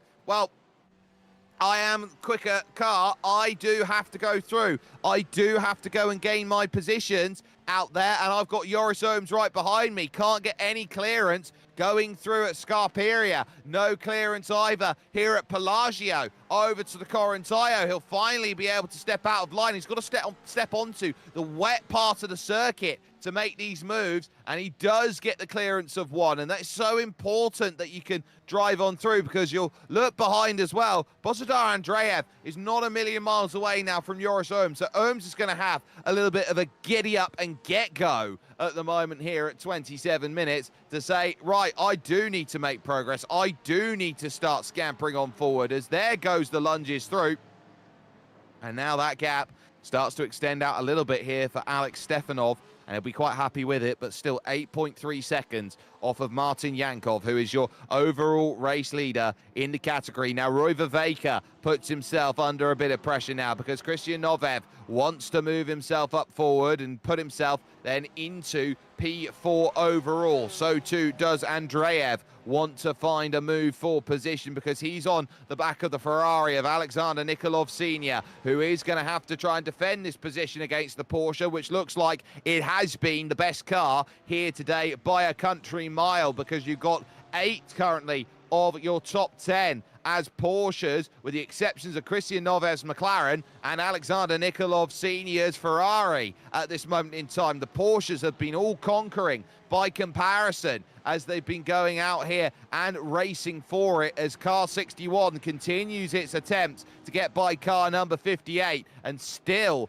not managing any overtake that will get the job done. There they go now, past Nikolai Mikov, or at least Alexander Nikolov Sr. will get by Mikov then for place. We then got Nikolov Jr. he's got to get by. So father versus son, different categories out there. Andreev round the outside of the first of the two Arabiata corners, and now is going to look to pick up the run off the exit, but they're both going to have to go. Block thrown as they now climb up. Yulian Janovsky is going to bring himself into play as well. Andreev crossing the beams, comes into today with 10 instant points. He can't afford more contact, and there is a little bit of side shown. Andreev, who is sitting very well in the GTM Championship right now, is having to do a lot of work to get his results. He's third overall at 14 points adrift. This would be a must-make move to close down the gap between him and Ivo Serafimov and Joris Ohms, who he does want to get by. And it looks like Lazar Katsarski there has gone for a moment, going through with a spin. That would indicate there that that was, again, Luko Corner catching another driver out and keeping that one in close play. Now, Nicholas Stanev has had a big off then as he's gone tiptoeing around there. That was over at Savelli where it's gone wrong. And there is the damaged car of Dimitar Palazov looking to try and regain itself out on track, but again, finding itself around with no front splitter to help the GT4 car right in front of Valentin Stemenkov and also Maxim Dimitrov, who was there as well. Janovsky keeping himself close, but up the hill they go. And now starting to search over for turn one. Nikolov Sr. holding his place. And soon as well, Andreev through. They've got Karpachev back out on circuit. They've got Palazov in the middle of it. Serafimov's trying to hold station as well. But again, the groups have coalesced together once more, and Andreev and Janovsky and Nikolov are all there, and they're all thinking points, points, points, points, points at half an hour through and just 50 minutes to go here in this middle stage round of the championship. 10 seconds. The margin is now at the front, and only a handful of drivers have considered coming in and making stops. Zdravko Ivanov, by comparison, on his last lap, did a 2:37 out lap. So this will be his first lap in anger. I do want to consider it compared to Vladislav Shopov, who's just done a 2:04.4 on that last lap. So as Janovsky runs through the middle of this track and out over towards Scarperia once more, he's not going to find an overtake, and he's not going to find that all-important move. Now, for Zdravko Ivanov, I'd reckon 2 seconds off the pace of the likes then of Vladislav Shopov would be an indication to come in and change tyres. His lap, as he's gone by, a 2:17.2. So I still think that we are about maybe 13 to 15 seconds away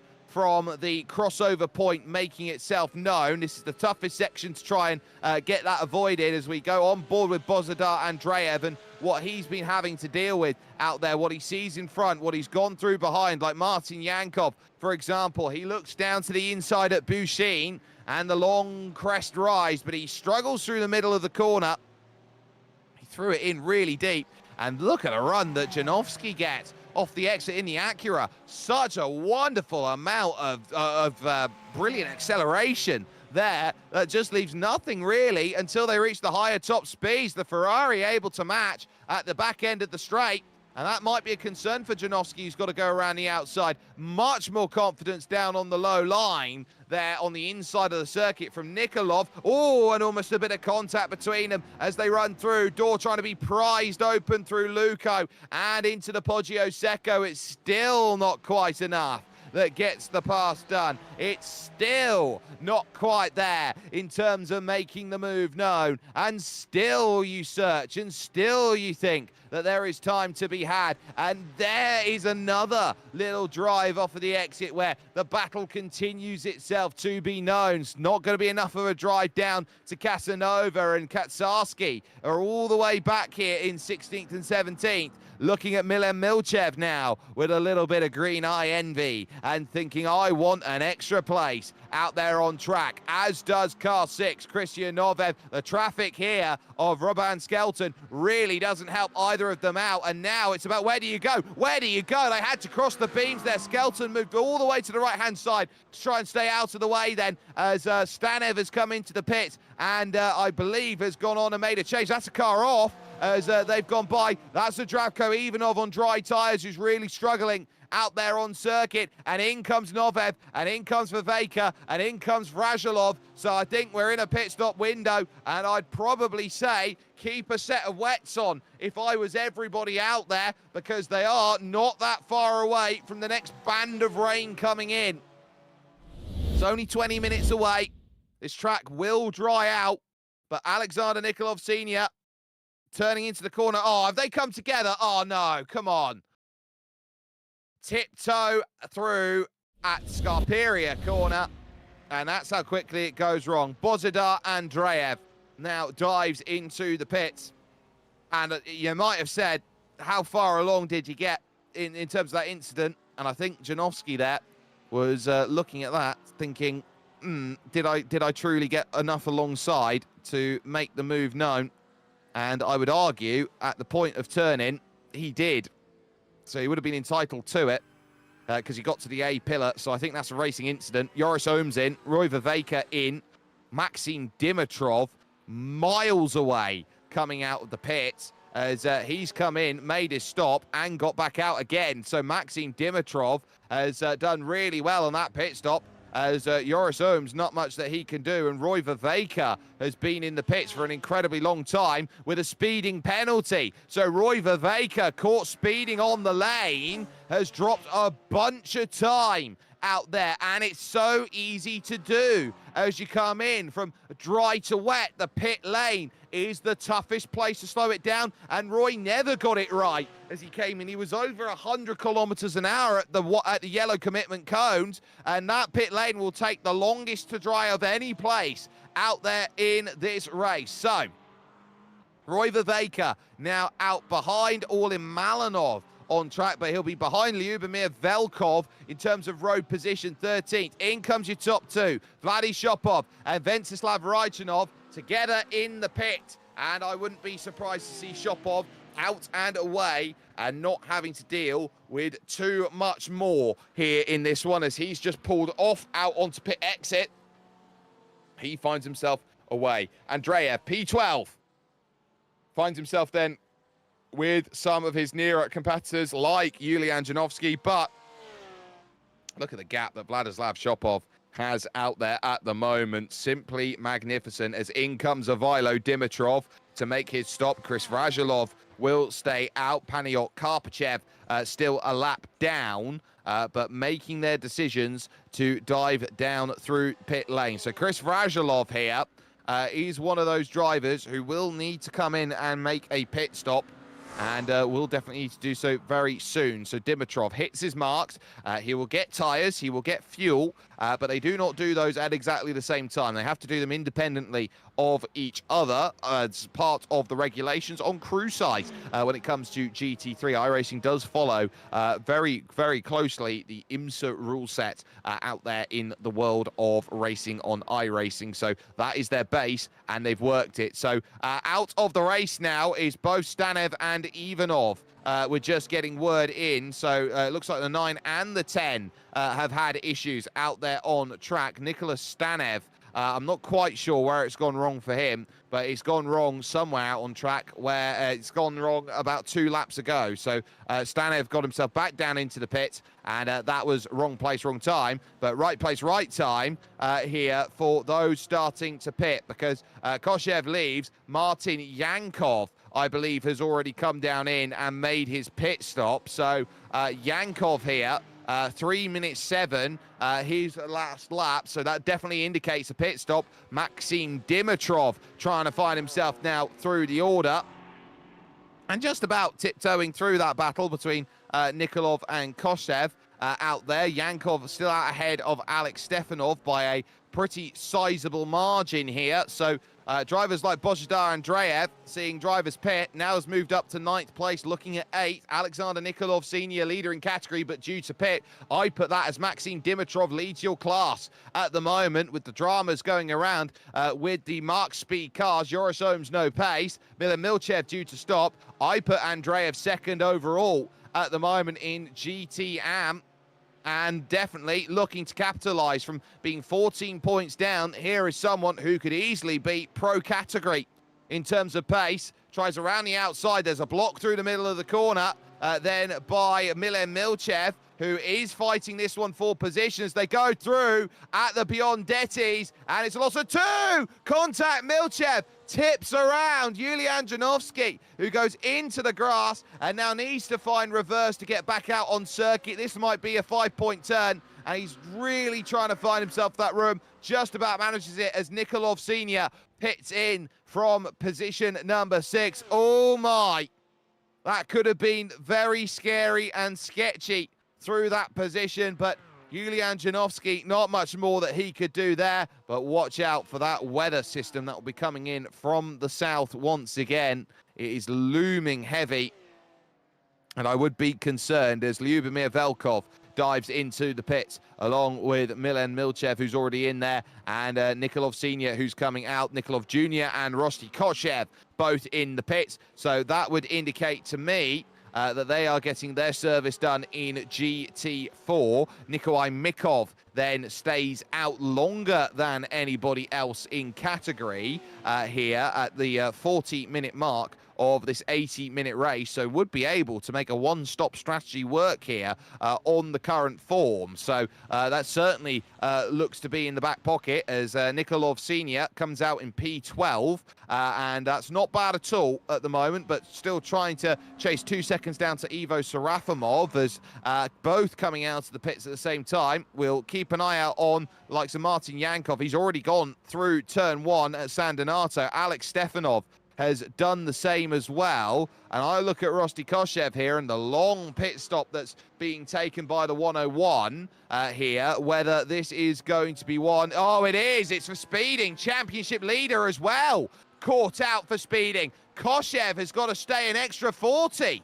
Oh, my goodness. How many times are we going to see that with pit lane? 2 drivers caught speeding, misjudging their braking zone in the wet. Koshev, a mistake, and look at what it's cost him. He's now going to be behind the green BMW there of Radlen Ivanov, and he'll be behind Orlin Malinov as well, who fights side by side off of the pits exit. He's behind Raban Skelton, his own teammate here. So Rosti Koshev is going to need a lot of help here to pull back the points, and on double points day, worst time for it to happen. Malinov looking to go up and under. Track now declared very lightly wet, so I'd suggest that dry tyres are the quickest at this point, but, big but, we are about 10 minutes away from rain, and it is looming on the horizon, and these drivers will know it, and it will be fraught and heavy as it comes across in about a 15-minute period's worth of rain. Another search down to the inside through Savelli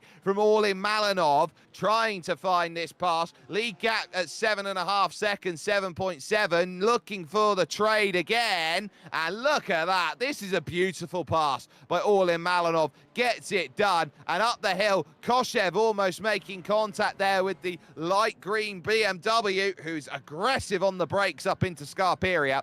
But again, unable to find that move and gain that position. So there is still a little bit more there that needs to be navigated through into the second half of this race, which we are at now. Vladislav Shopov, your race leader, as we go to Milan Milchev's scrap right now with Lazar Katsarski, who is on the inside, looking for the drive, and I think is going to manage it as well at that point. The BMW here is going to have to go either side. Alex Stefanov doesn't know which way he's supposed to go. Oh, it's so close, but this could be drive through the second part of the corner there, and ultimately Milan Milchev will maintain the place. Katsarski couldn't really do anything about it, and as such, Katsarski will lose the place overall. Milan Milchev then holding himself steady at the moment as Katsarski now thinks about the next stages of this one and moving forward with every position that is fought for. The clouds coming over the horizon, and there's a lot of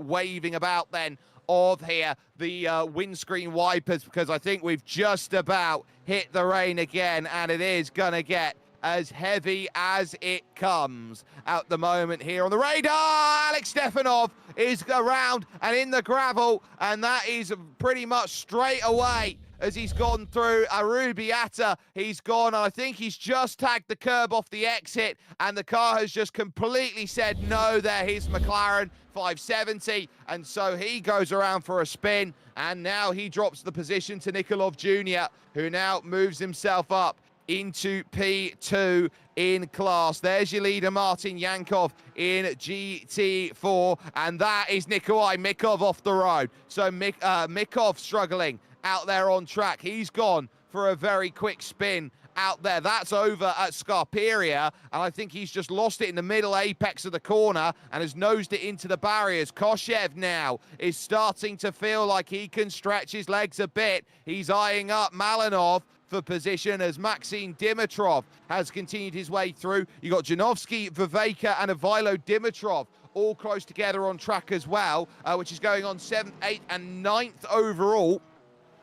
But this is where it's at the moment as we go to Julian, moving up through the second of the Arrabbiata corners, and now up to the next right on circuit, looking about for it, not quite managing it at this stage, but the rain is here, and the rain is here to stay for 20 more minutes, we would feel. So they'll have 15 minutes, we'd feel, of a drying track as we suddenly sit at 45 minutes through here in this race. Janovsky looking to line up Viveka, looking at Ivilo Dimitrov here, maybe is a little bit tame, but Ivilo has only made one mistake in this race, and that was when he got turned over the likes of Dimitar Palauzov as Raban Skelton is down in the pits. Malinov side by side. Koshev has found his pass, and he's got it through, and he's gained the place, and so that's a lovely pass that's got them up the order. Looks very close through Brucine for Roy Viveka to find his pass, and I think he'll now look and think,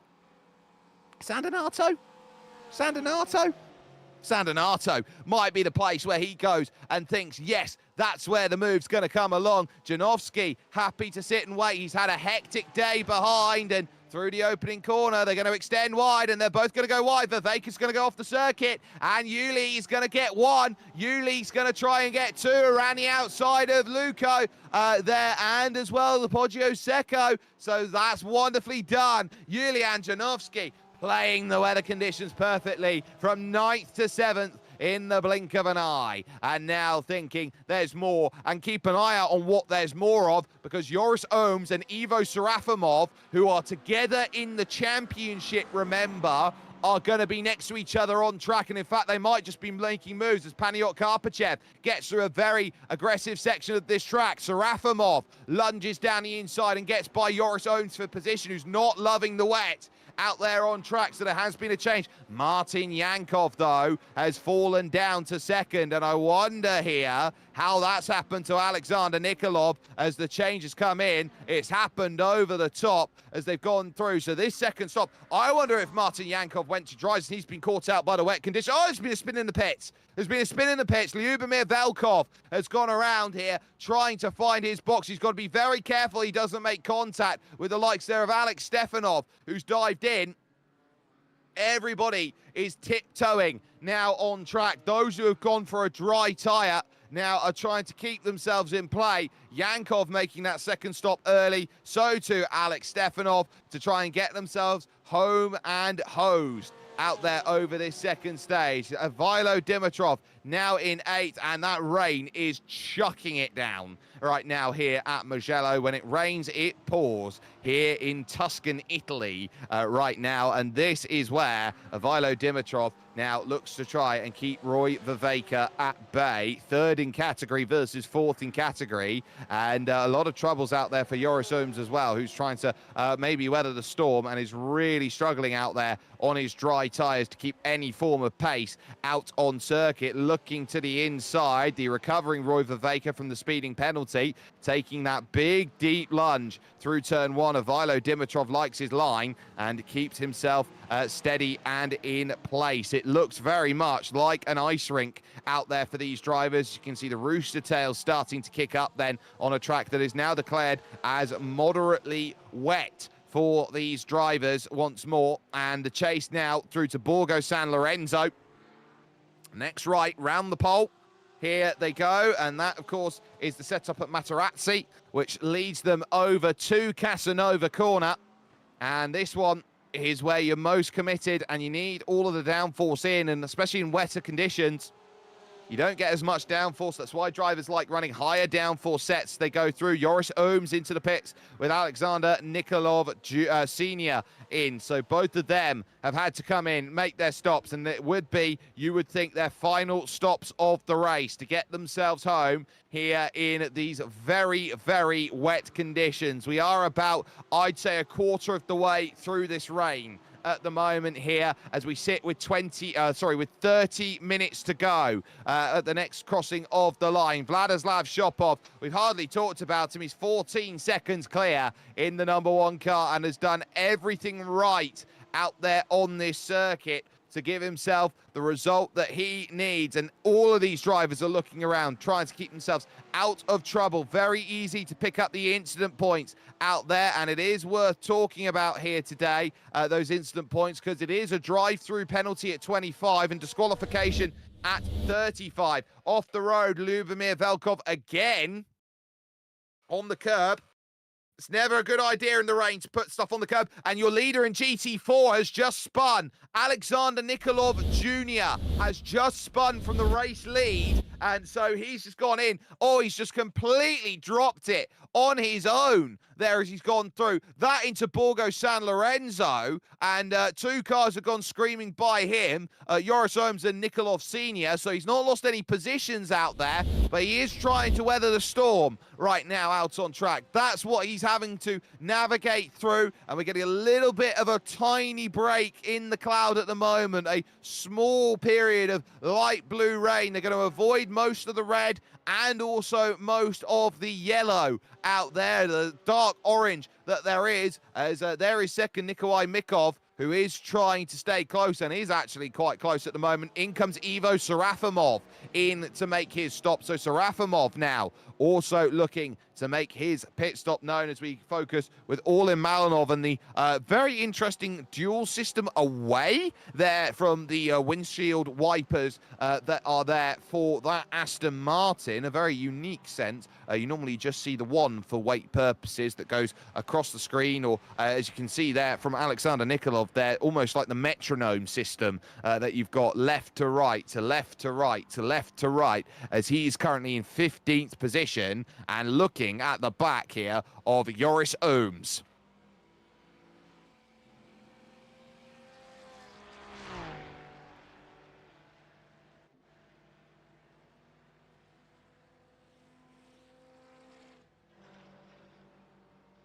Still more to be done. Maxim Dimitrov in a fantastic position.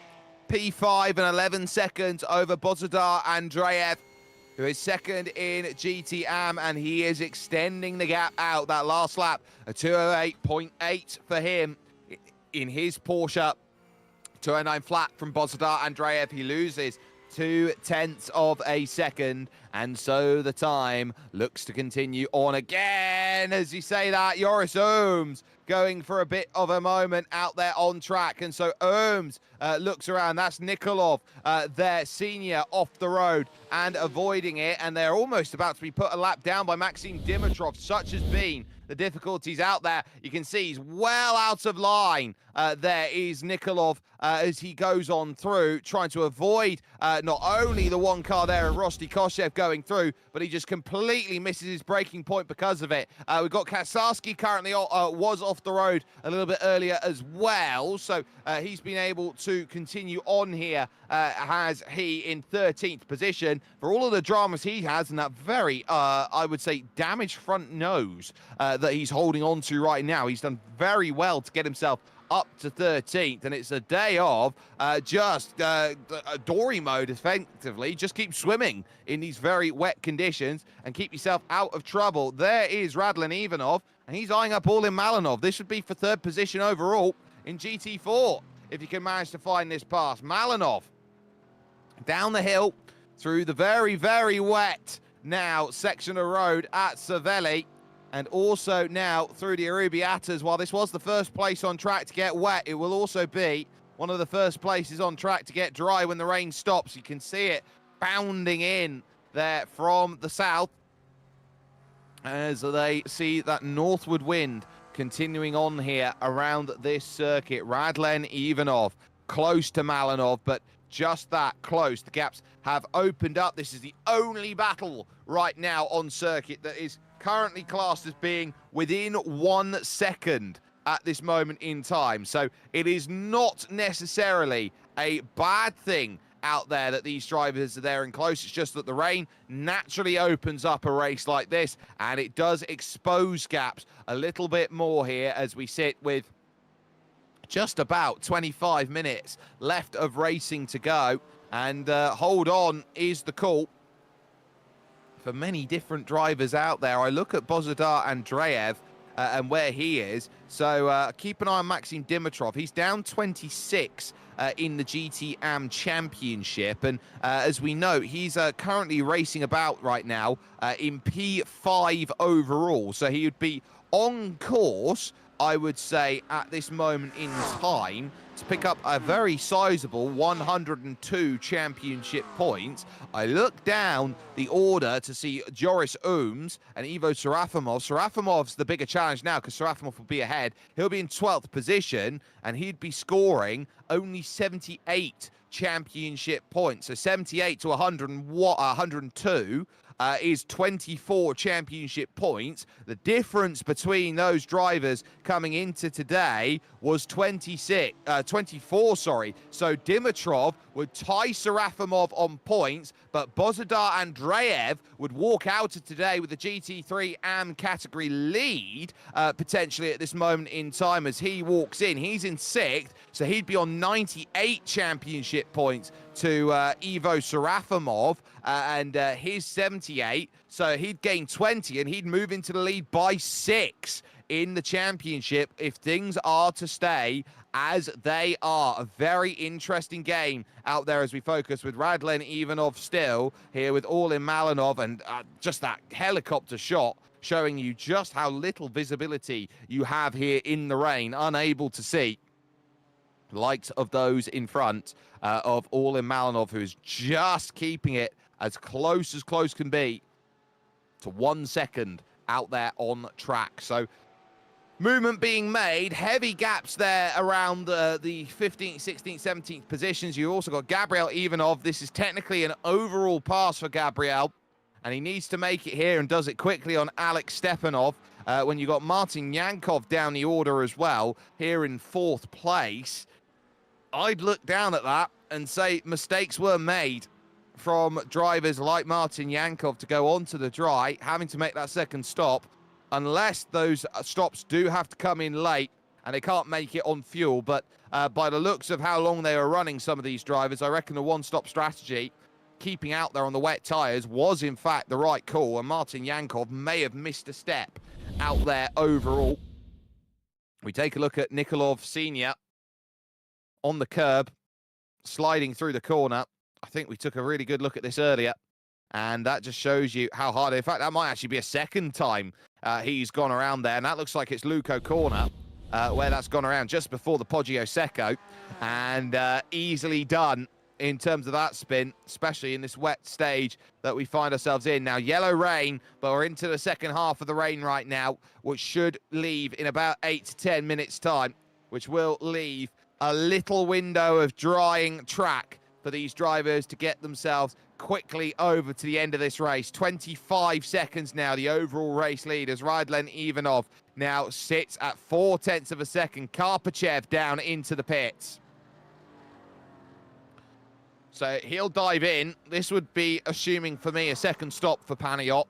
who has had a torrid time of things in the rain, down in 18th position. Hasn't really gained anything, hasn't really lost anything. Other drivers around are out of this race, like Boyko Shopov, Valentin Stamenkov, Zdravko Ivanov, and Nicholas Stanev, all in trouble. Everyone else is relatively out there struggling. Gabriel Ivanov is one of them, and Dimitar Dimitrov has just gone off the road as he's had a spin, I believe, coming into the braking zone of Borgo San Lorenzo. So that's where it's gone wrong for him. Karpachev leaving the pits. There's your lead up. Well, if he's good enough in the dry, he's got water wings in the wet. He says he's not the biggest fan of Mugello, Vladislav Shopov, but when you're 26 seconds clear on a wet circuit like this one, he will be swimming as happy as Larry out there on circuit. Nothing more that can be said or done about it. He has just simply been on top draw out there overall. Radlen Ivanov continuing on his close battles here. And Ivanov, oh, he's going to see him go. Orlin Malinov, pressure towels, coming through the Biondetis. And we've said it once, we've said it 1,000 times. It's a completely flat corner in the dry. In the wet, it bites. And Malinov just losing the rears at the latest point. The front bumper comes careening off of the 105.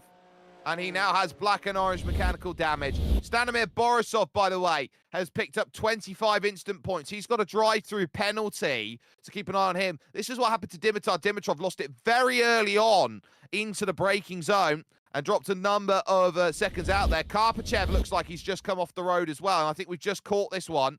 And this is coming off the exit of Materazzi. On the power a bit too early, with a bit of white line and curb to go with. Bang into the wall. Wet weather driving is not for the faint of heart. And it does test the best drivers who have got the best skills out there. And it does need light hands every time you go through. Gabriel Ivanov now past Martin Yankov and officially up to 22nd position. He'll be looking at 18th as a target guide for what he wants in this race. Nikolov Jr., by the way, leading by a solid 23 seconds on class right now. So he'll be very pleased with the work that he's been doing out there in this race. In the pits as well, it's Christian Novev for the second time. So Novev making that call, diving down in for his second pit stop, and will look to be out and away again with just 20 minutes to go. It will put him behind Maxim Dimitrov here, who now falls into P number 4. So the movement is being well known. We are getting a lot of great battling here going on. We're getting a lot of drivers who are throwing everything down and saying, you know what? This is magical. This is where Maxim Dimitrov wants to be scoring those points. And because he moves up to 4th now and not 5th, it will be him now starting to gain. And remember, he was down by 6 out there overall in terms of the championship. The points gain that he's going to get between one run and the next, it's 51. It's normally 51 points, so 102 out there. It's 108. He'll gain those 6 points that he needs to tie Bozidar Andreev if he can hold on to 4th place, and Andreev remains in P6. Janovsky is there, and he's looking behind because that is the recovering Roy Viveka, who, remember, was very, very good when it came to running about in the early stages of this race. It was just the fact that he ran through the pits, lost 40 seconds, that has cost him the race lead here today. Oh, Roy's just gone around. Roy's just gone around. He's gone for a full 360 coming out of Savelli as Janovsky now attacks the lap-down driver in front of Alexander Nikolov Sr. A spin for Roy Viveka completely takes that battle out of range, and it will bring Viveka backwards to the clutches of Ivaylo Dimitrov out there at the moment as Vladislav Shopov continues on his race, lapping anything with a pulse out there at this stage. There is Roy Viveka, who will be a little sheepish after that spin, and will need maybe a lap or two to regain the confidence as the lead gap now is up to half a minute out there. 2:13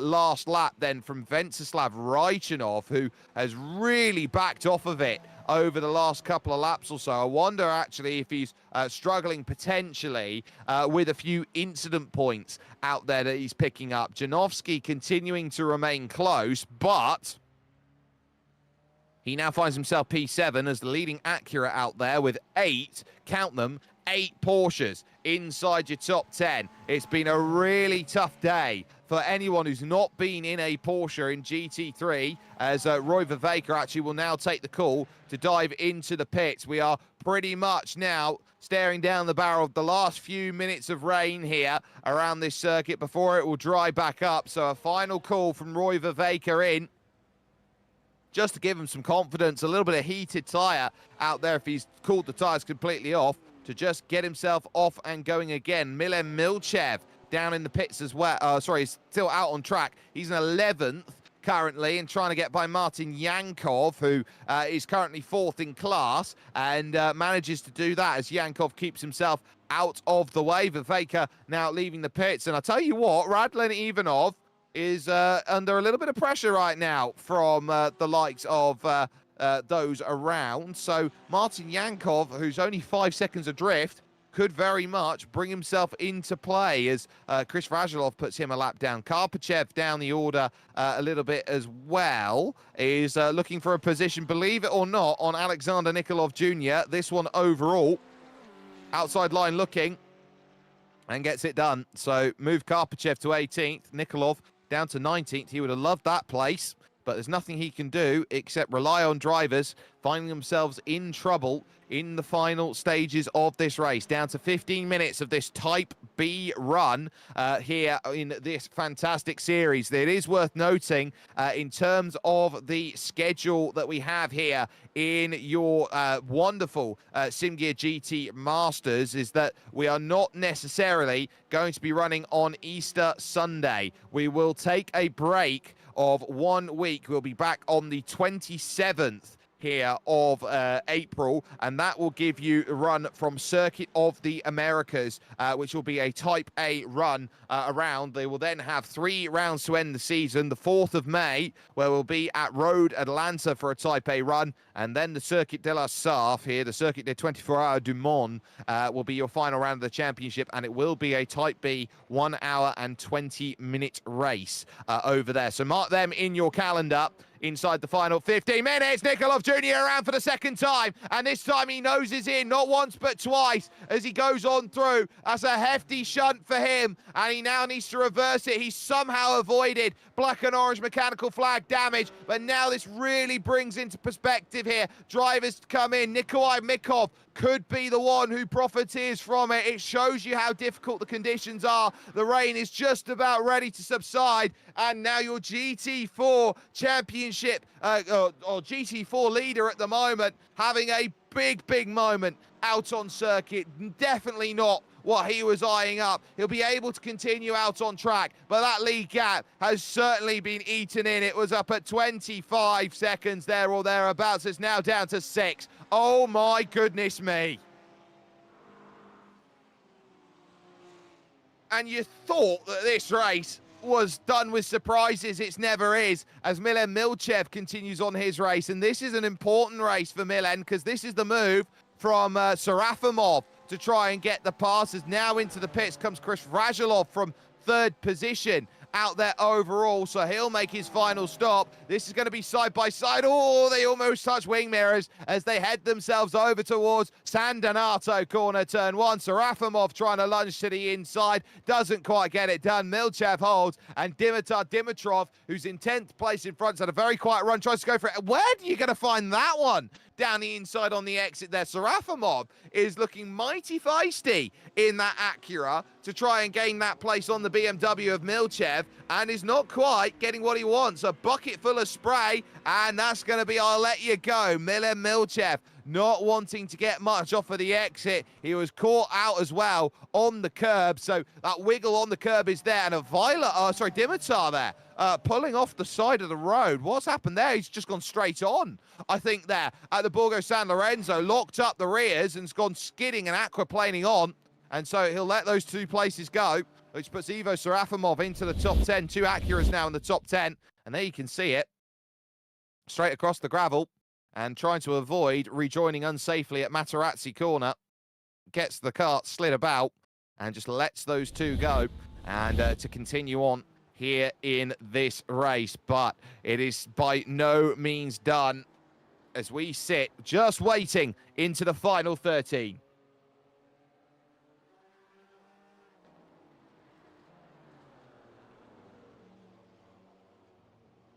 $12 laps to go. Oh, sorry, 12 minutes to go. That'll be about 6 laps to go for some drivers, 5 for others.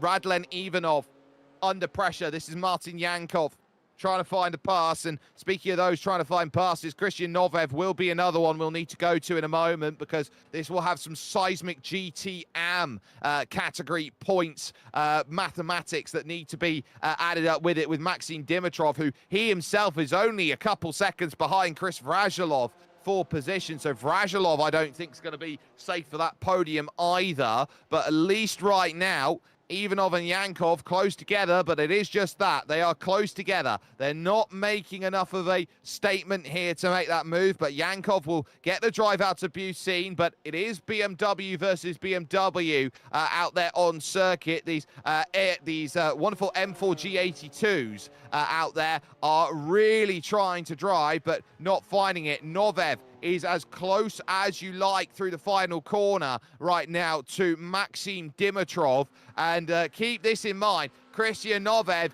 could be doing Bozidar Andreev a huge favour, but in comes Maxim Dimitrov for his final pit stop, so that will put pay dirt to that idea out on circuit. We look around, Vrajilov still with the gap. Novev will now look to give him some chase in the final stages of this one. It will be a light top up of fuel to get this one over to the line. Joris Ooms, who's a lap down in 14th, will feel like he has let this championship lead slip here today. Ivo Serafimov finds himself inside the top 10, and his points haul that he's starting to gain up now is going to put himself closer and closer to Bozidar Andreev. So keep Serafimov in the back of your mind and where he comes out in all of this. Close still is Martin Yankov. This is for third. The good news is Koshev is behind him in 6th position. Alex Stefanov is in 5th. And this is Martin Yankov trying to get third, driving up the hill here, out of the second of the Arabiata corners, and now over towards the right of Scarperia. Has he got the line just now to hit the brakes and get it done? No, and he's got no advantage. Raichunov will now dive into the pits then. So it's going to be a case for Venceslav Raichunov. He's going to make that final call to say, I'm going to come in and make a stop. Vladi Shopov has stayed out longer. Rain has now subsided. We're dry to the end from here with 10 minutes to go. Martin Yankov hounding the back out of the Corintaio. Now through these two difficult corners here as they run through the left and then the right to the Biondettis and look to escape and race once again. Malinov, by the way, is back out and racing. 8 laps down on your overall leader. But here is Yankov trying to get this pass done on Radlen Ivanov. He now looks for the outside line for drive and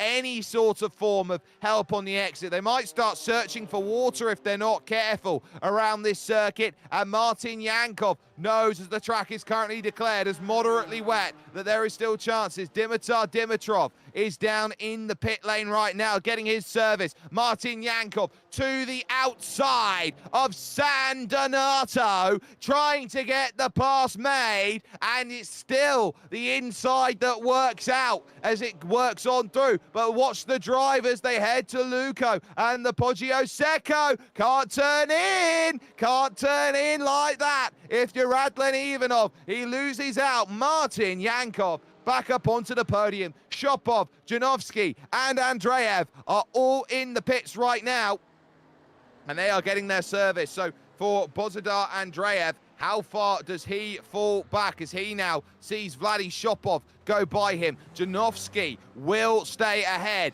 of Bozidar Andreev, but Maxim Dimitrov breezes on by and will re-inherit his 5th place out there. So it is now 7th for Andreev, it is 5th for Dimitrov, and that points gap continues to close on in more and more and more. So it now becomes a very interesting game of cat and mouse in the final 8 minutes for those who want to try and make their gaps known. Shopov is leading the pit. Raichanov, by comparison, is only just heading through the Biondetti corners. That shows you the margin that's out there on circuit. I'd put it at a minute 12 at this moment in time. Magical here as this goes. Novev looking for a podium, and this would be a big one here against Chris Vrajolov for that final spot, because that is a damage limitation move for Novev. He knows he would walk with 2 weeks over to Circuit of the Americas, not having to deal with too much, but Ivanov, they're going to have to get through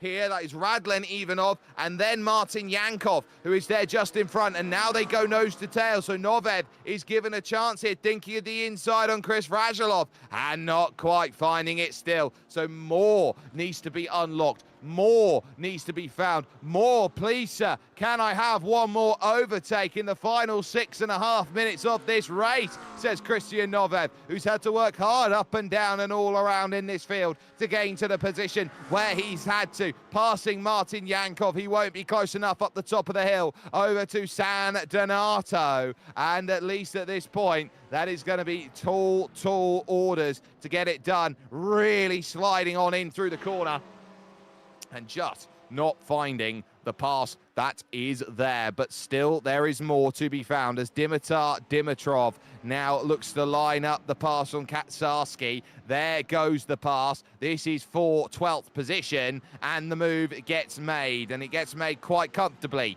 all things considered. So it's wonderfully done. The gap in GT4 is 5.5 seconds at the moment for Alexander Nikolov Jr., who could still be staring down the barrel of one final mistake, but he's got to keep it on terra firma for Nikolai Mikov out there, who is behind, and then Yankov, who is, I would say, a full lap down almost.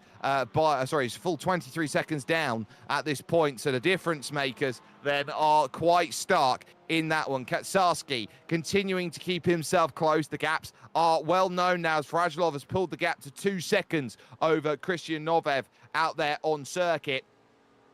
Katsarski happy at this stage. We'll take a look here at Dimitar Palauzov on what's been a tough day for the off-track racing Tangerine BMW. It looks like it's been, and had a worse for wear scenario.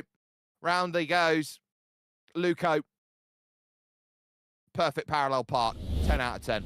You take that one as a parallel park, but not what he wants to go forward and gain an uber amount of speed as Roy Viveka now closes in on Bozidar Andreev, and this is seismic not just for Roy Viveka but for his teammate Joris Ohms. It's seismic for the likes of Ivo Serafimov, for Maxim Dimitrov, who can now build more daylight if this pass comes to light. They run through the Arabiata corners, still trying to clear spray off as they go on by, but now as they crest the rise once more and head themselves over to the next section, Scarperia with Pelagio that follows here, those two together as corners. Roy Viveka is close, but he is just that. He is close. I don't think he's close enough, though, at this moment, and he'll need a little bit of help. This is Palauzov again. And this, I think this is San Donato where it's gone wrong. Overcooks it in. And you can see there, desperately trying to keep it out of the gravel. Can't manage that. Now trying to avoid wall. Just about does so. Roy Viveka with 7th in mind. 1.2 seconds. Traffic in the form of Velkov in front could be the saving grace for Roy. And if he wants that final pass, he's going to have to do it pretty quickly, because these drivers are the last two on the leading lap. And the car behind them, I think, might be the way Roy Viveka gets this move. Vladislav Shopov might be the key to Roy Viveka's pass at 0.4 of a second up the hill towards San Donato, all pivoting then to try and find a little bit of seeing room as out of the way goes Lyubomir Velkov, and Shopov now will follow with a 43-second lead over his teammate Raichanov behind. Ohms and Katsarski changing positions. Joris Ohms picks up an all-important +1 more on Lazar, so he'll gain another place, but still Roy Viveka shadows Bozidar Andreev, who's had to come from 22nd on the grid to get to 7th. Dimitrov up 13, 18th to 5th out there in this race. Some monumental drives to get themselves into positions. But for Roy, 2.5 minutes and staring down the barrel of a car behind, it might be a 1 lap to go scenario for them. Shopov is desperately going to want to try and get by them, as it was a 2:06.7 from Viveka last time, by a 5:8 from Shopov. So Shopov here has a really strong ability. And I'm looking at Andreev. He's so good in the middle sector of the lap. Viveka's good in the higher speed sections. More confidence as he goes through that, and definitely looks to prove it. But there is your race leader. And we've hardly had to see him today. That's the difference between them here. Borgo San Lorenzo and Materazzi for Raichanov. Shopov is all the way up at Korontayo corner. That is a big, big gap out there on track, and it shows with the way that they've gone. I am keeping my eye on Nikolov Jr. He's making his way through the Biondettis, so I think for him as well, he's running through over at Materazzi corner, so I think he's going to get an extra lap in compared to those around. But Viveka now looking down at what will be the final lap, potentially maybe 2 laps to go in his race, depending on how nice Vladi Shopov feels about letting them go and having their battle over the final lap. So here comes the chance for one Mr. Roy Viveka. Andreev can't afford to make any wrong move out there. Viveka later on the brakes. Both run wide through the corner. Viveka needs to turn in, and that will drop him the time back again at 0.4 of a second. He's so good at turn 1, but he might run out of turn 1s here, because look how close Vladi Shopov is. Right behind him, looking to put the lap on him. Viveka looks there as strongly as he likes here with Bozidar Andreev. He hopes that he can get by Andreev. He wishes that he can get by Andreev, but he's just not able to do so right now. He is really struggling to find any form of momentum that gets it done. Down the hill they go once more through Casanova, and over towards the next left-hander. They come along of Cervelli. The 2 rights of the Arabiatas now await for these 3 drivers right now in 7th, in 8th, and in 1st. Right behind as well, as they now look to crest up the rise. It's still 1.3 for Novev as he tries to deal with Vrazilov, so that'll be one to also keep an eye out on the final laps of this race. But Andreev just 2 seconds off of Yulian Janovsky, I think, is going to want to try and chase him down sooner rather than later. Shopov, who has just lifted off the throttle right now. The the white flag now will be out to call this race official with 1 final lap left. There's a spun car in front of them. That's Palauzov again,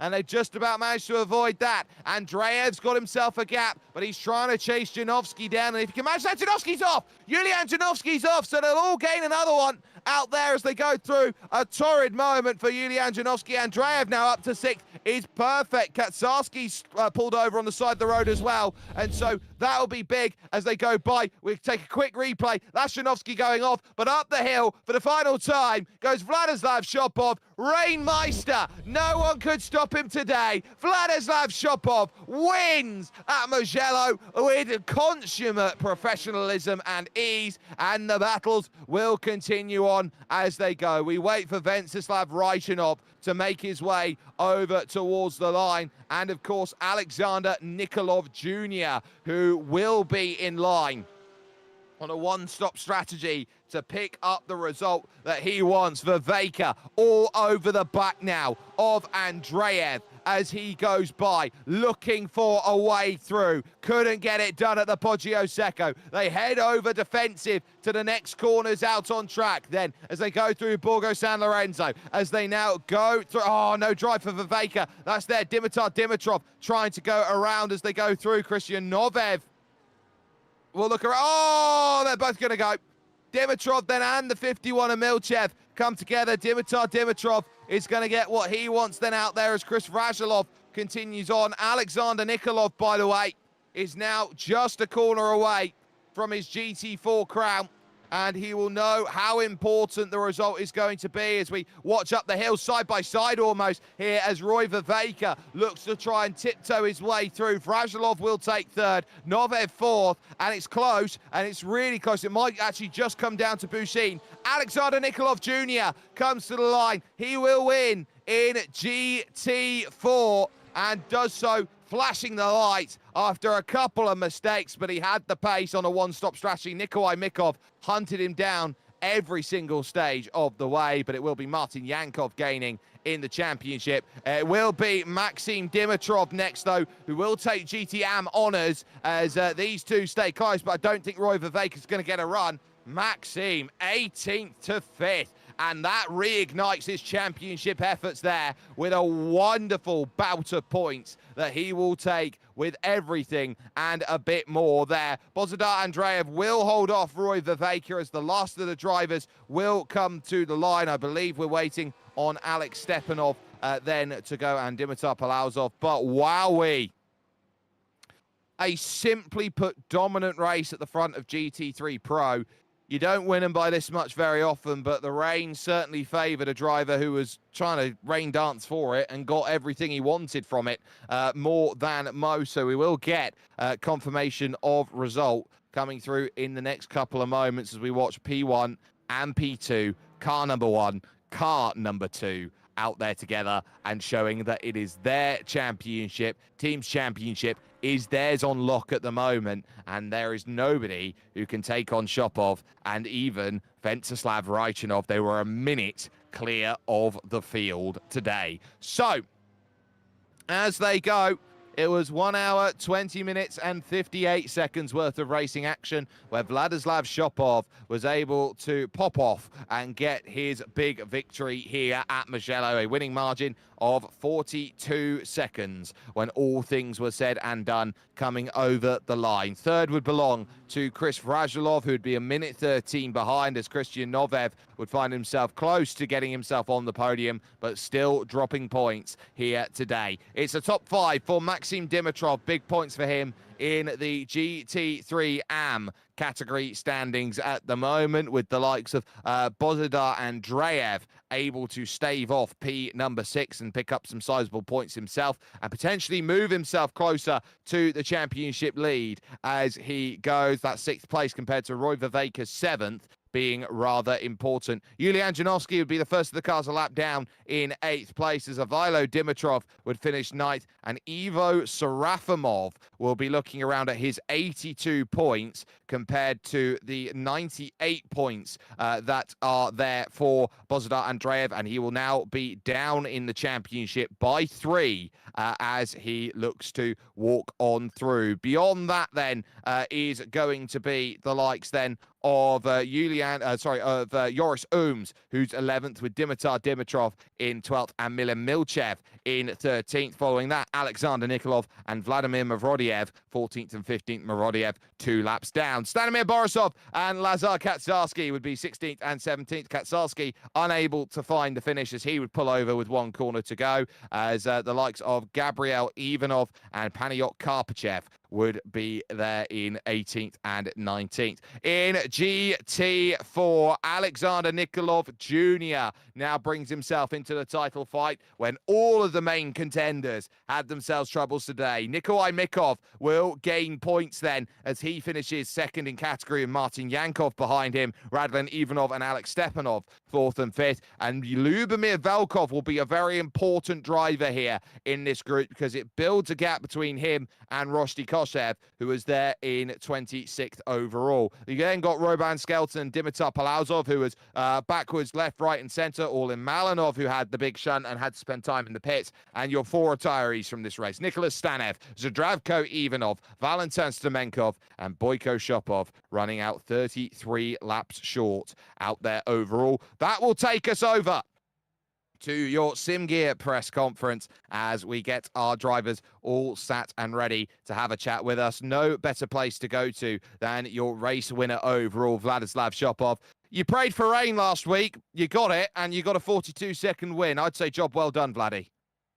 Yep, thank you. It was a treacherous race. It was fighting with the track more than the actual fighting with other people in the track. So yeah, I don't know what else to say. GT3 in the rain, often very, very difficult, especially when rain is a lot newer to drivers than it is than the dry. Just talk about having to deal with that wet to dry and then back to wet again with about 25 minutes left to go, because it looked like you couldn't really stand still and say that you had a pure strategy in mind, except you know the rain's going to get back coming around again. There was a moment in the race that I decided I was going to put dry tires on, but then decided against it pretty much like 15 meters before the actual stop. And I was like, yeah, okay, just put in the wet, so I have enough of a gap. I'm just going to wait for the rain to come again. And it turned out to be the right call.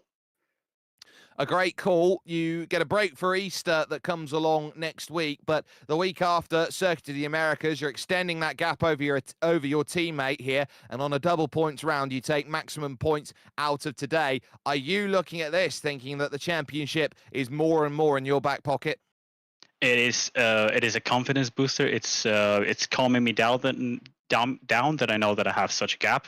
But I'm not sure. I'm not sure about Coda. I've never driven that Coda, so I'm just gonna hope for a podium. That's all. I don't think I'm gonna win there. Well, we'll wish you the best of luck with that. And with your pace so far this season, in qualifying at least, no one's even come close to getting to that. So Vladislav Shopov then looking at that, a third consecutive victory here in this championship here at Mugello. His teammate is here as well, Ventsislav Rajchanov in second position. Not much you can do, Ventsislav, after that sort of performance from Vladislav in front of you, but you were able to pull out half a minute over your nearest rival behind. So by the end of the race, you could say a very lonely one for you. Yes. First half of the race was survival. Then when I saw the gap opening in front and in the back, it was just chilling and trying not to do mistakes, just to finish the race in position where I am. And that's it. We made good decision to stay on the wet slicks, and I think from there we had everything good, everything nice in the race. Talk about trying to deal with wet slick tires out here in iRacing, because a lot of it is about trying to keep the temperature in the tires to maintain the grip levels. But what happens for you when you're struggling to keep that speed up, that average maintained speed, and the grip just starts to go away for you? Say when the rain gets lower and the water on the track is less, we just try to drive on the wet part of the track just to keep the tires, the temperature down. But at some point when the wet is like very low, the track gets very slippery, so it's like it's really survival. You just need to survive through this transition of time. And in terms of that survival, I'm sure that Kota in 2 weeks is a track that is liked by some and hated by others. Where do you stand on the scale, like or hate it? I stayed on the hated. Wow, that's going to be something there for you. So Yes. maybe damage limitation for you coming up. But Yes.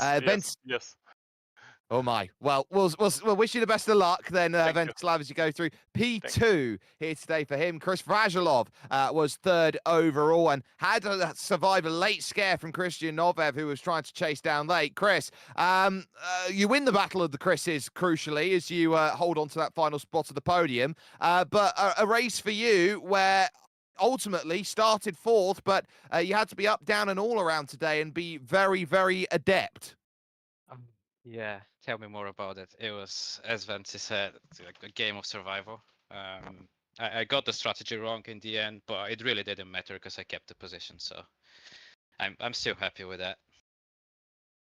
You take those podium points and the all-important championship points that come along with them, especially on a double points day like today. It is a very useful 116 that goes into your back pocket. When you consider you come into today fourth in the championship and you're able to outrank your teammate on a double points day, that will surely give you a lot of confidence here, mastering the difficult and intermittent conditions.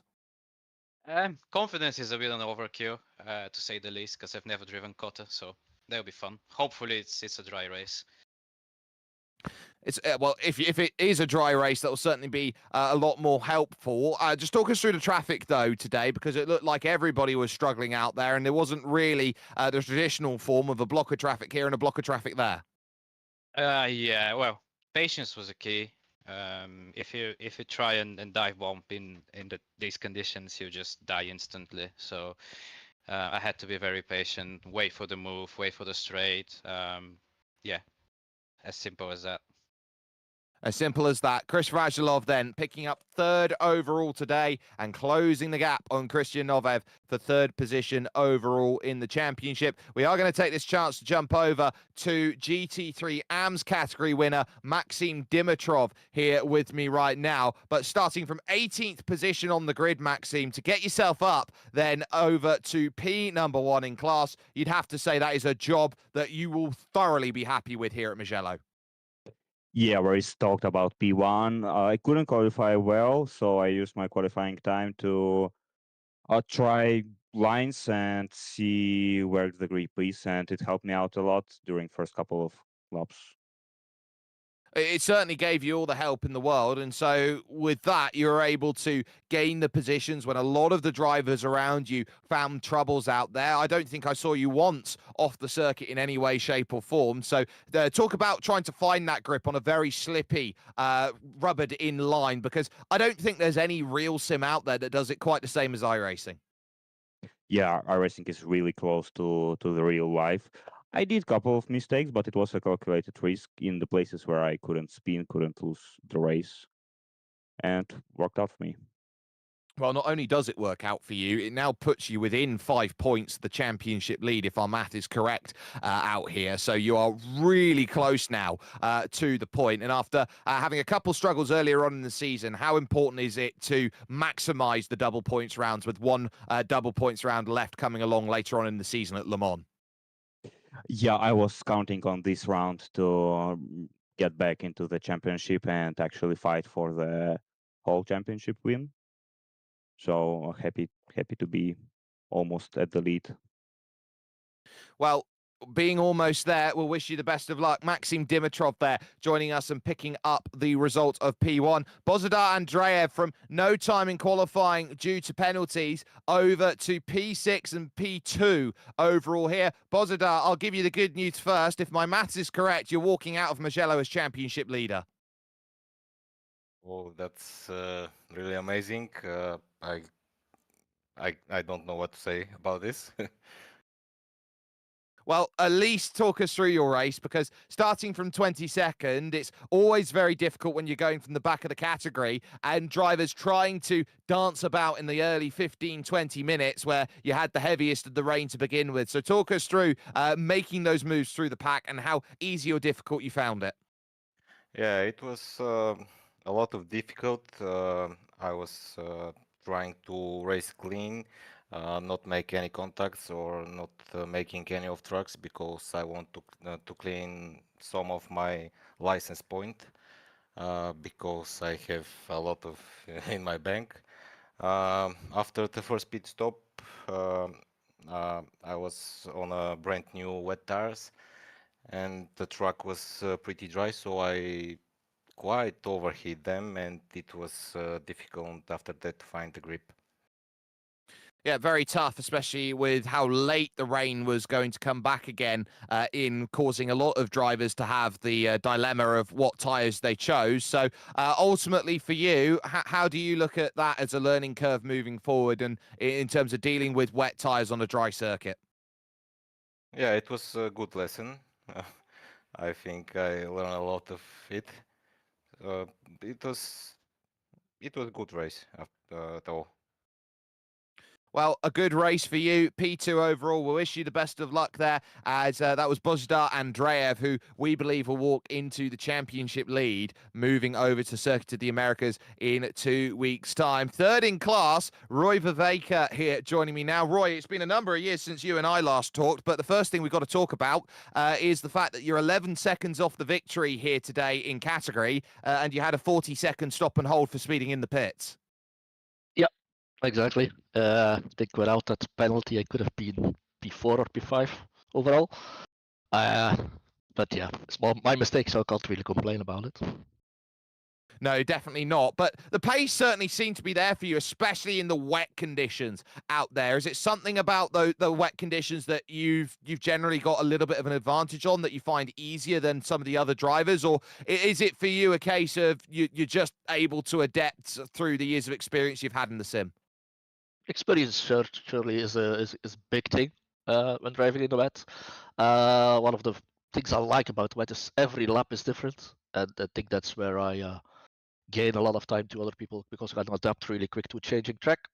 I think that's really big part of why my pace was very good in the wet. A bit less on the drier, but that's also I didn't change tires. I was on the same set the whole race, so they were a bit off when it became drier.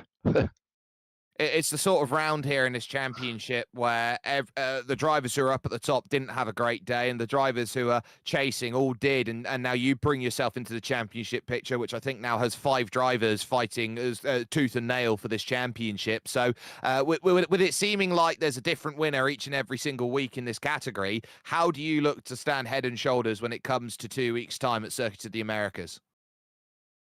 I think for the championship with the AM, it's just a question of scoring good points every single round to stay at the top because, like you said, it's just so close, so close. I think every round we've been racing with 4 or 5 guys who each one of us can win.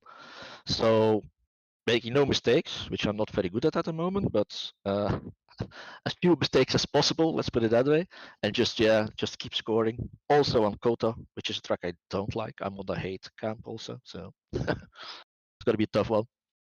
It certainly will be a tough one, and we'll wish you the best of luck with it. Roy Viveka then, 3rd overall in category, and the last car on the leading lap today in P number 7. We will move on over to GT4. I don't think we're going to get a chance to talk to Alexander Nikolov Jr., but we will get a chance to talk to your second place finisher, Nikolai Mikov, who is here today. And on a double points day, Nikolai, in a championship where you've been maybe quietly going under the radar, how important was it to see some of the big drivers in the championship having a little bit of a tougher day today?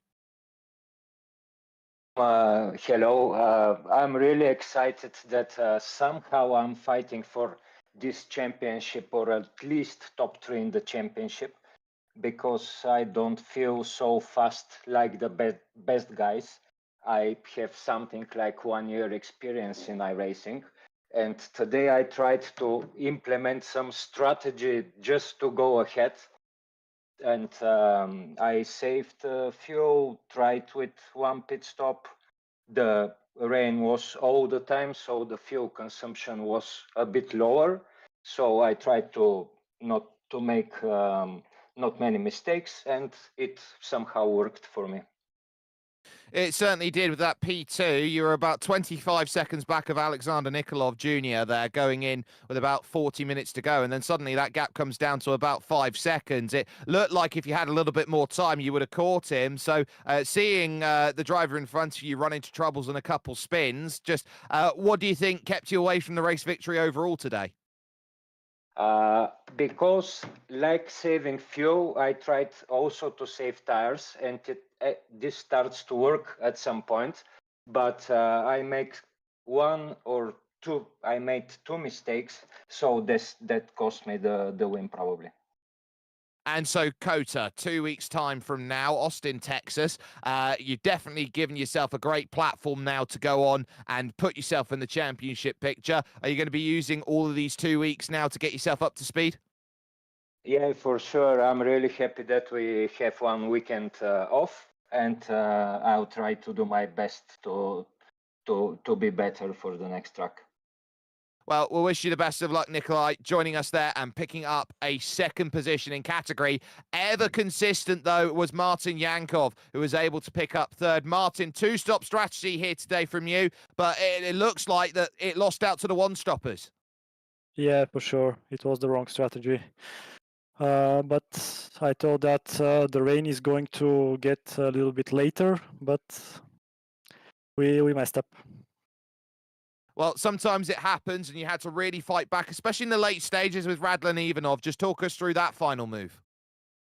Yeah, I wasn't sure that I will be able to pass him, but we had a good fight, and the result is P3, which is okay for me. It certainly is when you consider that the driver you were tied with in the championship could only manage P6 and was split as well with one of the GT3 category cars. So that gives you a little bit more of a boost there. So now how do you go out and tackle the final 3 rounds of this championship? Because you should walk into that with a championship lead. Yeah, I don't want to think about it actually. I've never driven on any of the tracks that are coming, so we'll see. I will try my best, but I don't know. A learning experience indeed. Martin Yankov joining us then and moving into the GT4 Championship lead with his 3rd place finish here today from MUGELLO. That will bring your Sim Gear press conference over to a close, and also the curtains down here on action here today from MUGELLO. It was a day of dominance for some at the front. It was a day of really trying to fight back on strategy for those a little bit further back. But ultimately, this is a championship that always continues to be fantastic. Here, of course, with the SimGear GT Masters, this has been brought to you by Pitlane.TV. Do all of the funky things that you need to do on YouTube. Like, share, subscribe, ring the bell for notifications and all of the rest of that. We will not be with you on Easter Sunday, but we will be with you the week after that when Circuit of the Americas comes to town. They say that everything's bigger in Texas, and right now the championship battles certainly look that way. GT4 still ever changing with Martin Yankov taking control, but Nikolai Mikov is now making his presence known as he wants to charge on through. It is more and more dominance for Vladislav Shopov at the top of GT3 Pro. He walks away from Raichanov, and surely he's walking towards a championship with his 3rd consecutive victory.